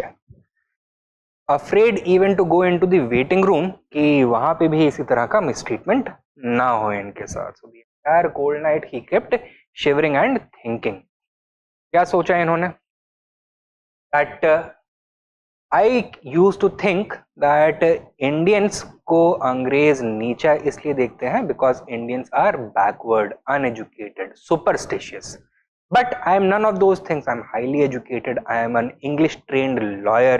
मैं बोलता बहुत अच्छा हूँ, लिखता उससे भी ज़्यादा अच्छा हूँ. I have a flourishing practice. I should in fact be a respectable member of any English community. And therefore, he came to realize that problem is not actually with Indians, it is with the British. And now he came to a fork in the road. दो decisions थे, blue door, red door वाला moment आ गया. Should I remain silent and silently continue to take this kind of injustice and humiliation like millions before me have done, or should I stand up and raise my voice to oppose it? Gandhi ji ने क्या decide किया? पहले तो चलो जहां पहुंचना है वहां पहुंचते हैं, राइट. तो दूसरा स्टेज कोच इन्होंने पकड़ा, तो यानी कि जो घोड़े वाला कोच होता है वो पकड़ा इन्होंने. वहां पे भी गलती यही कर दी कि महंगा वाला टिकट खरीद लिया कि अंदर बैठ के जाएंगे. अगेन वहां पे जो बंदा था उसने बोला कि नहीं, आप अंदर नहीं बैठ सकते हो, जाओ ड्राइवर के बगल में बैठो, जो राइडर है उसके बगल में बैठो. राइडर ने भी बोला कि मेरे बगल में नहीं बैठ सकते हो, रुमाल बिछाओ नीचे बैठो. तो फ्लोर बोर्ड के ऊपर बैठा करके उनको करीब 40 किलोमीटर ले गया. Once again added humiliation, and then he decided to do something about it. क्या किया इन्होंने? In 1894, he set up the Indian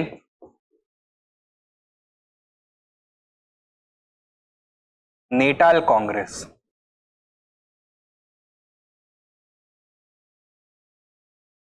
Indian Natal Congress.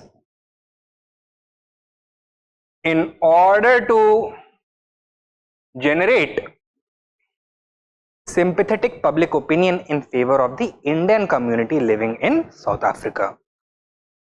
He aimed to do this through meetings of the Indian Natal Congress by creating a coalition of like-minded, educated Indians who were leaders of the Indian community living in South Africa, both Hindus as well as Muslims, along with making representations before the local as well as union government of South Africa to fulfill the interests of Indians. तो वही prayer petitions and protest वाला जो होता है. And finally, by shaping public opinion both among Indians as well as the others living in South Africa towards Indians through his newspapers. कौन से newspapers?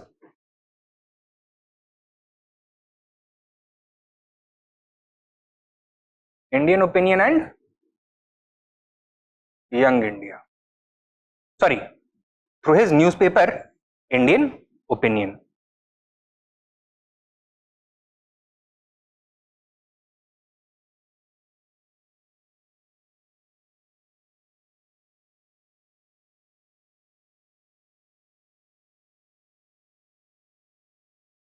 So during this phase, was Mahatma Gandhi acting as an extremist or moderate? Under this phase, or through this organization, he brought about his moderate politics. ठीक है? However, this did not prove to be very fruitful, and in the meanwhile, Mahatma Gandhi had also been conducting his own personal experiments, social experiments at his newly established ashrams such as the Phoenix Ashram and Tolstoy Farm, through which he developed his own political ideology and strategy of satyagraha.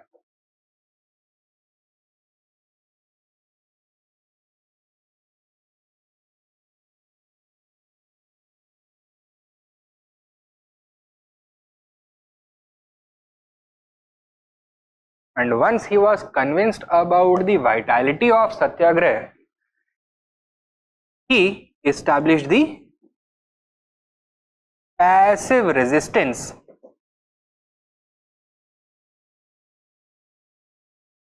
association in 1907, through which he conducted the Satyagraha phase of the movement,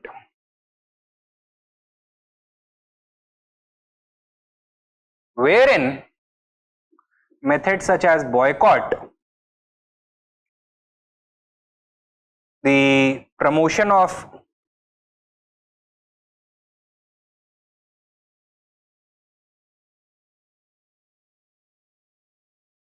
Swadeshi and non-cooperation, along with civil disobedience, were used to overcome certain problems that the Indian communities were facing. Through the Passive Resistance Association, he successfully fought against certain discriminatory laws such as the marriage law, the Asiatic registration bill, the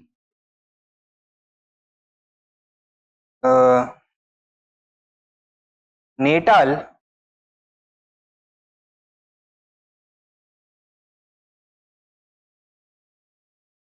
disenfranchisement bill, and the poll tax that had been introduced on Indian migrant workers, Indian migrant laborers. ठीक है, तो इन चारों को successfully इन्होंने हराया. The marriage law provided that any marriage in South Africa would be considered invalid if it is not registered in court. अब this was highly disadvantageous to Indians क्योंकि ज़्यादातर Indians उस समय कोर्ट में मैरिजेस को register नहीं करवाते थे. So these marriages were declared to be illegitimate, invalid, and जो बच्चे थे उनको illegitimate घोषित कर दिया गया. This would cause major problems later on in matters of succession, inheritance, adoption, etc. ठीक है. Second, Asiatic registration bill, it required Indians to carry papers, तो pass carry करना पड़ता था for moving from one part of the city to other parts of the city. तो south Africa में जैसे हमारे दिल्ली या फिर बम्बई में ऐसा होता है ना कि कोई भी कहीं भी रह सकता है, different communities, different racial groups, different regional groups living dispersed across the city, ऐसा नहीं होता था. There used to be a clearly defined white town जहाँ पे सबसे ज़्यादा एरिया होगा, सबसे अच्छी फैसिलिटीज़ होंगी, स्कूल सबसे अच्छे होंगे, पार्क सबसे अच्छे होंगे, रेस्टोरेंट्स वगैरह सबसे अच्छे वहीं पे होंगे. Apart from whites, no other persons were allowed to establish a business over there और टू लिव ओवर देयर. वहाँ पे कुछ बाहर के लोग जैसे ब्लैक्स हो गए या फिर इंडियंस हो गए केवल काम करने के लिए जा सकते थे, इधर एज डोमेस्टिक हेल्प और एज क्लर्क्स या फिर सेल्स पर्सन एक्सेट्रा, इसकी कैपेसिटी में जा सकते थे. To move from the Indian quarter or the black quarter to the white quarter, a pass was required. Mahatma Gandhi ने बोला this is completely illegitimate. I am an equal citizen. I should not be requiring any additional pass. Secondly, पास अगर नहीं है या पास मान लीजिए police वाले ने छीन लिया और आपको जेल में बंद कर दिया, तो what is the recourse that you have? No other recourse. Petty corruption का एक बहुत इंपॉर्टेंट सोर्स की तरह इमर्ज हो रहा था. Indians were facing harassment and discrimination at every stage. तो इसके अगेंस्ट मुहिम चलाई through the passive resistance association. Natal disenfranchisement bill had disenfranchised several Indians from the right to vote in local assembly elections. उनका right to vote छीन लिया गया था. They had been disempowered. इसके अगेंस्ट एक मुहिम चलाई. And poll tax, most of the Indian migrants who had gone to South Africa had gone as Girmitiya migrants. तो यानी कि कॉन्ट्रैक्ट लेबर की तरह गए थे. South Africa is very rich in mines as well as plantations, तो वहाँ पे लेबर की बहुत ज़्यादा ज़रूरत थी, इसलिए इंडियंस को वहाँ ले जाया गया था. कई जगहों से गए थे, बिहार से, गुजरात से, बंगाल से, उड़ीसा से, इवन महाराष्ट्र से कुछ लोग गए थे, right. And once the terms of their contract are over, तो कुछ पीरियड के लिए ले जाते थे, 15 साल, 20 साल, 30 साल ऐसे ले जाते थे. Once the terms of their contract were over, they were no longer required to work in that plantation.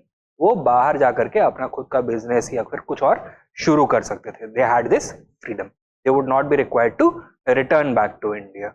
However, the government of Natal introduced a new bill which made it compulsory for all Indian migrants who had been recently liberated from their contracts to pay an additional poll tax of 3 pounds.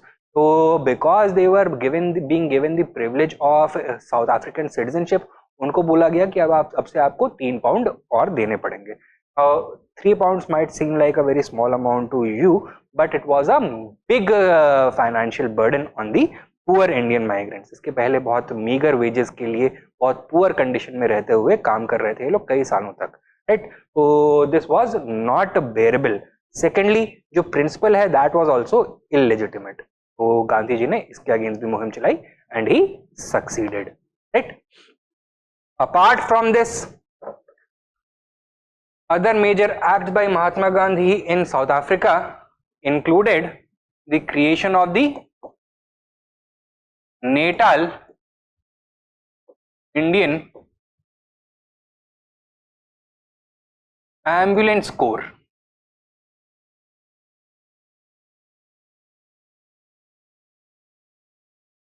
Right? क्या था ये? It was a medical mission started by Mahatma Gandhi in the backdrop of the Boer War.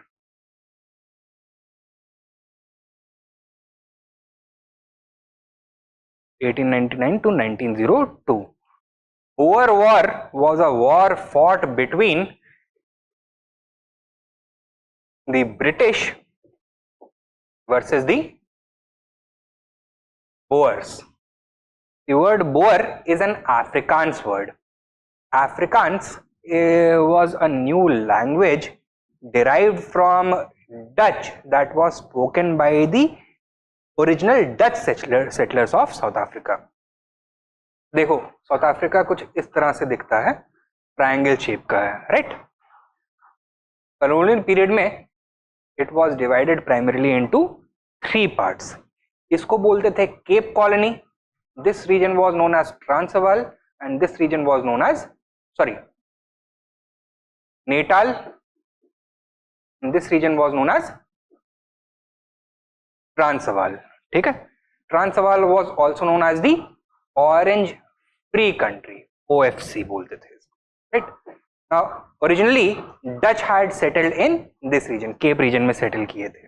However the British came, discovered that this place contained a lot of mineral resources. It was also of very important strategic importance and pushed the Dutch settlers towards the north. By this point of time, the Dutch settlers had started calling themselves Boers. Afrikaans word है, Boer का मतलब होता है farmer. ठीक है? So most of these people were involved in plantation agriculture. यहाँ पे push कर दिया, चलो ठीक है, अग्रीमेंट्स हो गए दोनों के बीच में, बट अंडरलाइंग हॉस्टिलिटी जो था that remained in place. Then in both Natal as well as the Orange Free Country diamond mines were discovered. अंग्रेजों की आंखें चमक गई and they started a war. कौन सा war? The Boer war. During this war, while the Indians did not participate directly, Mahatma Gandhi did start a humanitarian medical mission providing medical assistance to the British troops fighting against the Boers. His contributions were recognized also and he was rewarded subsequently with the Kaiser-e-Hind medal.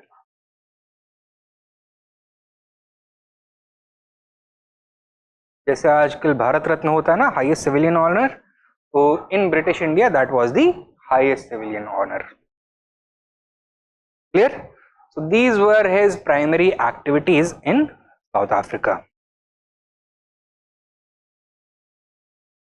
It was also in South Africa that he experimented not only socially and politically but also with his religious ideology. And a major component of Mahatma Gandhi's personality was his original thought.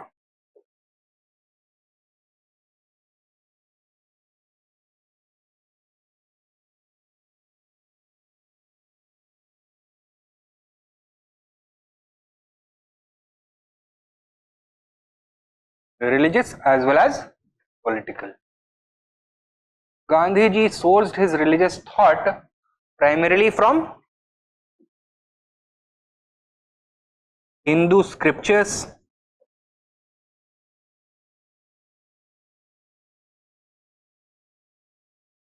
especially the Bhagavad Gita.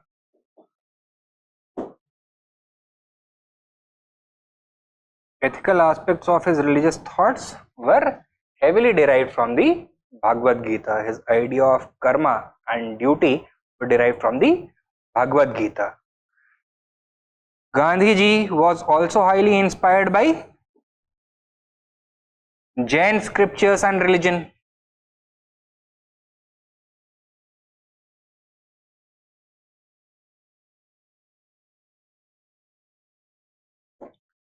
His ideas regarding ahimsa and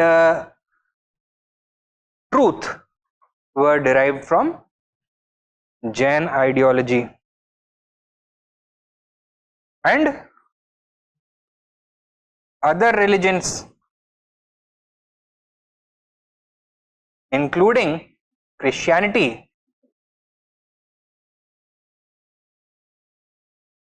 whose idea of humanism appealed to him, whose idea of piety appealed to him, and whose idea of turning the other cheek appealed to him, along with Islam, whose emphasis on universalism and brotherhood was highly appealing to him. Apart from that, the religious outlook of his parents, especially his mother, proved highly instructive. From his mother, he imbibed service to mankind.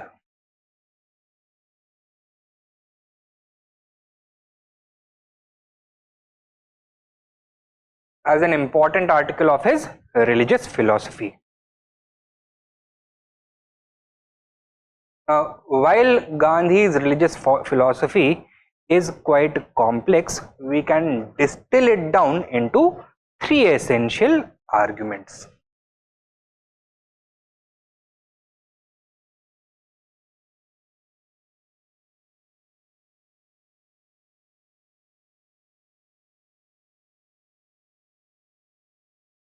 Namely, that God and truth are one and the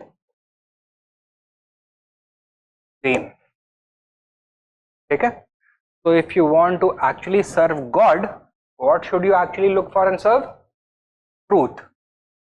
By fighting for truth, you are automatically fighting for God. In fact, truth is the ultimate manifestation of God. God is righteous and God is truthful. Okay? So that is the first core idea. Secondly, the spirit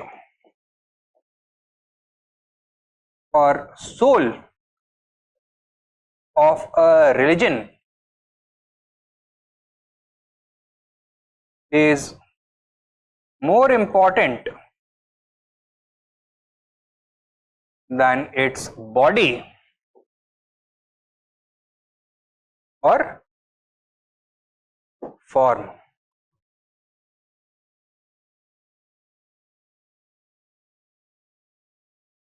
Gandhi ji को अगर choice दी जाती religious values और religious practice के बीच में, तो what would he choose? Religious values. Core values of all major religions same होती, love, kindness, sympathy, empathy, humanism, devotion to service of mankind etcetera. Practice सबकी अलग अलग हो सकती है. कोई हो सकता है गंगा में नहाने जाए, कोई हो सकता है हज परफॉर्म करने जाए, कोई हो सकता है कि वैटिकन जाकर के माथा टेकने की कोशिश करे, राइट? कुछ के लिए होगा कि हवन करना है, कुछ के लिए ज़कात करना है, कुछ के लिए अपने चर्च में कॉन्ग्रीगेशन करना है, मास सेरेमनी करना है. That is of lesser importance. Upholding the spirit or soul of the religion is more important. So God is going to be happier with those who live in accordance with their religious values rather than those who seem to outwardly perform their religious duties. यानी कि जन्नत किसको मिलेगी, जो हज करेगा या फिर जो पड़ोसी को खाना खिलाएगा, पड़ोसी को खाना खिलाएगा, गरीबों को खाना खिलाएगा, दैट काइंड ऑफ थिंग. वो वाला आर्ग्यूमेंट है. स्पिरिट और soul of a religion is more important than its body और form. And the third is that different religions are simply different paths to reach the same destination.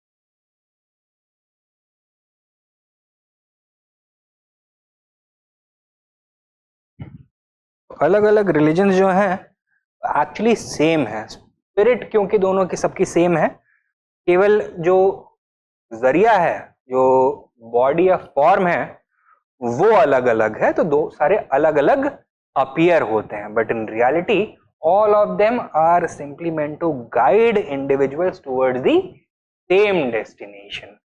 कोई फर्क पड़ता है कि आप रूट ए लो, बी लो, सी लो, D लो, अगर same destination तक पहुंचना है, पॉइंट 1 टू पॉइंट 2? नहीं पड़ता है, राइट? तो would Mahatma Gandhi ever support the idea of religious conversion? नहीं. ठीक है, तो क्यों? क्योंकि जिस रास्ते पे हो उसी रास्ते पे कायम रहो, पहुंच जाओगे वहीं पे, बशर्ते कि आप उसकी स्पिरिट को ऑब्जर्व कर रहे हो, नॉट सिंपली इट्स फॉर्म और body, right? Secondly, if somebody does convert, would Mahatma Gandhi call for things such as शुद्धि मूवमेंट या फिर घर वापसी एटसेट्रा? Also no. क्यों? क्योंकि आप नए पाथ पे आ गए हो, तो try to live in accordance with the values of that new religious system. Destination same है, बार बार डायरेक्शन चेंज करोगे तो डिले होगा और कोई फायदा नहीं होने वाला. ठीक है, तो these are the three essential positions of Mahatma Gandhi's religious thought. Is this much clear? Now his political thought.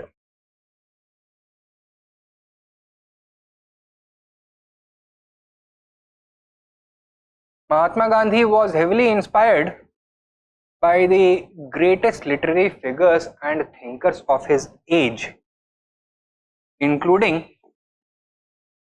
John Ruskin, Henry David Thoreau, and Leo Tolstoy. But he did not simply adopt their thoughts into creating his ideology. He also modified them and added his own genius through his own experiments.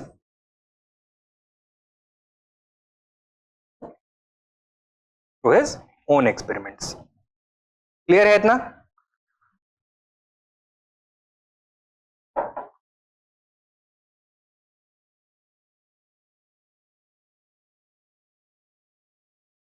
Now, नहीं ले जाइए. The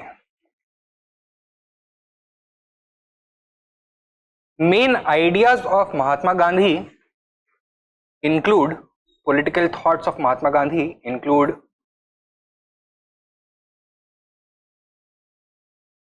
Satyagraha,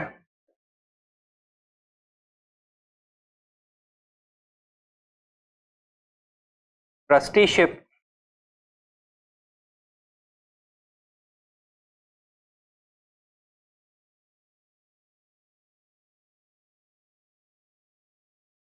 Sarvodaya and Antyodaya,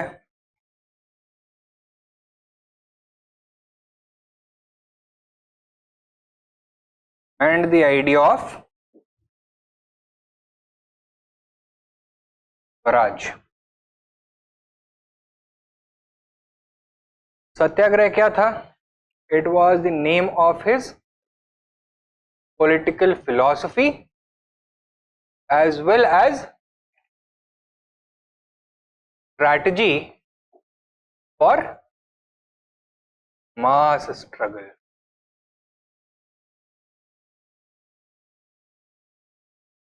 Political philosophy and strategy for mass struggle. Literal meaning क्या होता है सत्याग्रह का? सत्य के लिए आग्रह, that is to search for the truth.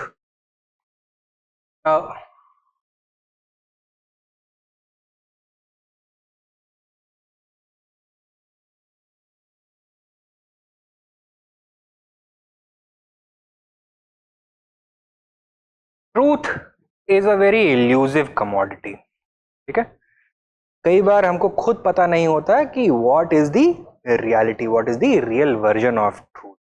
तो as we had discussed in our ancient history discussion, वो जो जैन आइडिया ऑफ सयादवाद है, that should be clear in your mind. तो एक फेबल के थ्रू महावीर ने रिलेट किया था अपने फॉलोअर्स को of the blind man and the elephant. याद है वो कहानी कि एक हाथी जाता है एक दिन एक सर्कस वाला इन अ विलेज, वहाँ पे कुछ अंधे लोग होते हैं, they were very curious to learn कि एक्चुअली हाथी दिखता कैसे है। तो since they did not have eyesight, सबने छू करके पता लगाने की कोशिश करी कि हाथी एक्चुअली होता कैसे है।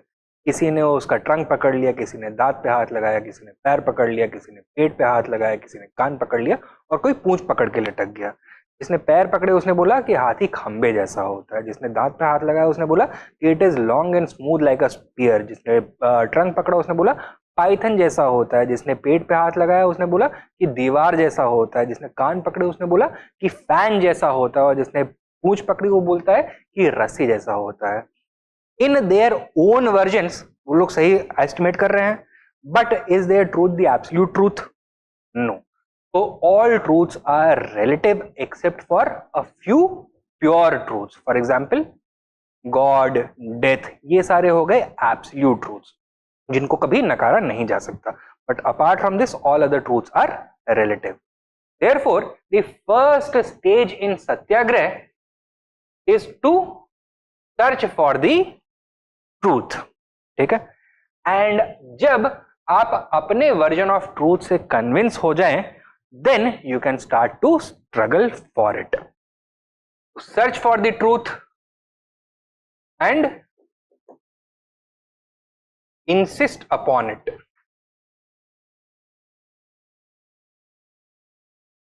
अब इस ट्रूथ का हाथ छोड़ना नहीं है. क्यों? Because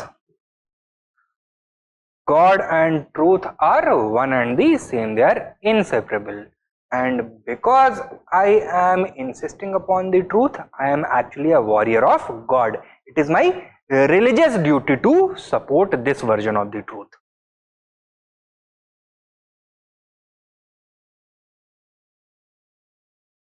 Without fear of consequences,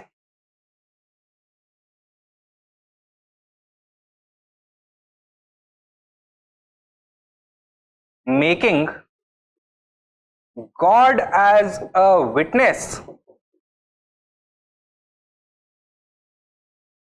to change the heart and mind of the opponent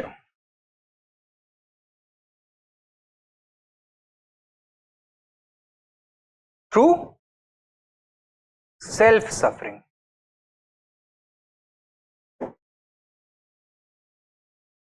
ठीक है?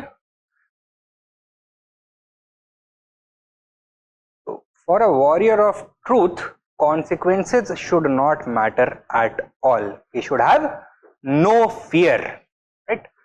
So without fear of consequences, कि सामने वाला जो आपका opponent है आपके ऊपर लाख जुल्म करे, you are not going to waver in your convictions.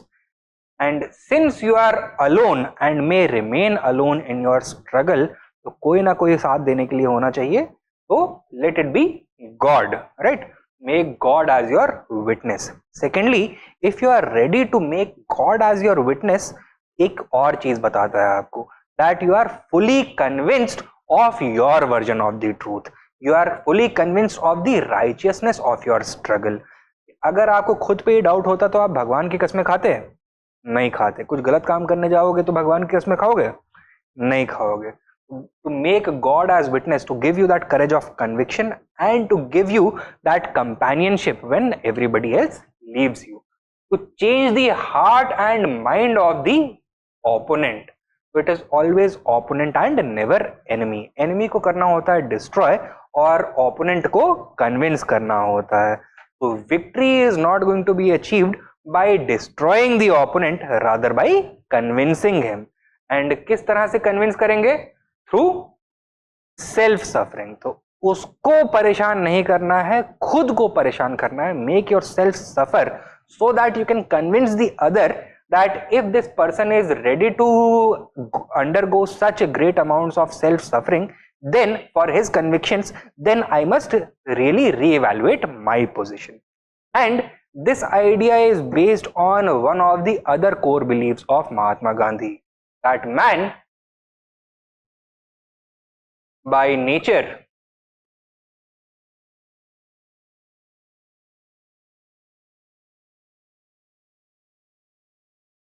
is good or bad? Good. अगर महात्मा गांधी ऐसा नहीं बिलीव करते, would he have ever given this suggestion कि खुद को सफर करो and the other will feel bad for you? नहीं, राइट? अगर वो मानते man by nature is bad, तो सेल्फ सफरिंग का कोई फायदा होता? नहीं. Your opponent would simply sit back and laugh कि देखो कितना बड़ा बेवकूफ है, right? And but because Mahatma Gandhi believe that all men are born good, it is their circumstances and conditioning which may transform them into bad men. So he wanted to appeal to their conscience. He wanted to convince them through their self-suffering of the truth of their version of things. Okay? So this was his political philosophy as well as strategy for mass struggle. However, for walking on the path of satyagrah, a great degree of mental, physical and moral preparation had to be done. So satyagrahis had to undergo lengthy training, preferably at satyagraha ashrams or in their daily lives, such as अपने आप को अपने senses से liberate करने के लिए ब्रह्मचार्य का practice करो, eat very frugally, eat only one meal a day, do manual labor in order to control your ego, क्योंकि आपका ओपोनेंट आपको जेल में भर करके आपके ईगो को भी सताएगा, he may beat you, to undergo physical suffering, right? So these kinds of things, to fight against human injustices such as untouchability, to work towards Hindu-Muslim unity. So these were the vows that a satyagrahi had to take in order to prepare themselves. ये हो गया idea of satyagraha. Then we have the idea of trusteeship. क्या था ये idea? It was in stark contrast to the idea of class, stark contrast to the Marxist idea of class conflict or class struggle. Trusteeship was Mahatma Gandhi's solution to the class problem. It stood for class cooperation.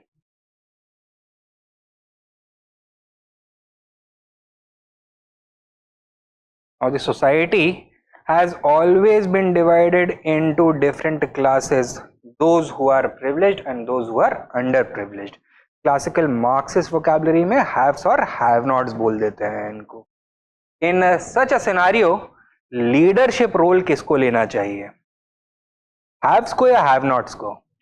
Haves को. The privileged sections must emerge as the trustees of the society. They should voluntarily sacrifice some of their own privileges in order to uplift the masses, uplift the underprivileged sections. So with this, Gandhiji believed that class cooperation and harmony was possible. It would also result in greater national unity, and it would further the struggle of the Indian nationalism against its primary competitors, that is the British. ठीक है, idea of trusteeship ये था. Then we have the ideas of Sarvodaya and Antyodaya. Sarvodaya means सबका साथ सबका विकास, nobody should be left behind, that any action, scheme or development which does not benefit all is immoral. तो schemes को या programs को इस तरह से डिजाइन करना चाहिए कि participation भी सबका हो, फायदा भी सबका हो. And Antyodaya means upliftment of the people living on the margins of the society. Mahatma Gandhi ने बोला that humanity is like a great oceanic circle. Centre से बाहर जाते हुए आपको पता लगेगा कि at the centre there are the elites, जो हाईली प्रिविलेज्ड हैं, पैसा है, इज्जत है, अपॉर्चुनिटीज इनके पास बहुत ज्यादा है. But on the margins of the society are living the bulk of the people.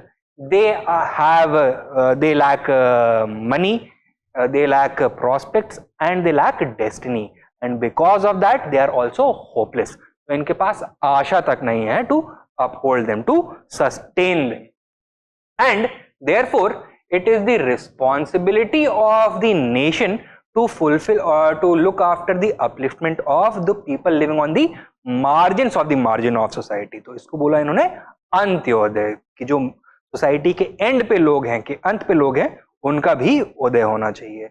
And herein comes Gandhiji's talisman, that if you are ever in doubt whether your action is moral, think about the most destitute person that you have ever seen in your life, most wretched person. अगर आपका act उसका कोई फायदा कर रहा है, then that action is right. नहीं कर रहा है, then you need to re-evaluate. And finally we have the idea of Swaraj. तो महात्मा गांधी के लिए स्वराज का मतलब क्या था? Simply end of British rule? No, it also stood for something more, a more comprehensive definition. Masses के लिए स्वराज किस तरह से experience होगा, तो वहां पे उसका भी definition था, right?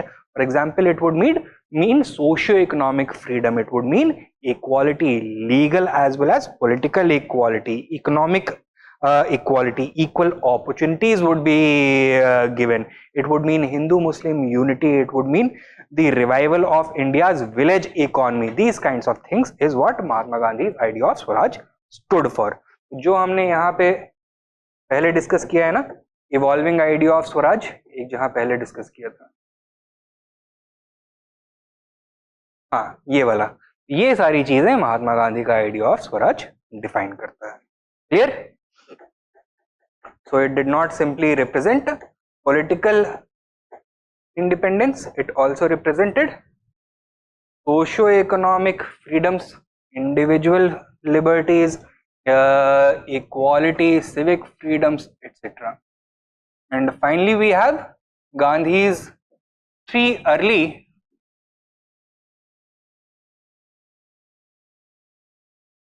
satyagrahas.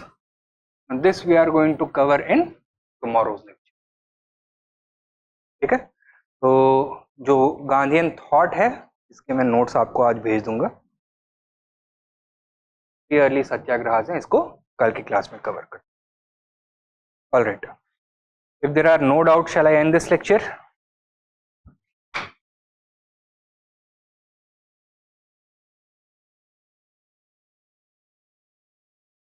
Thank you. All right, thank you.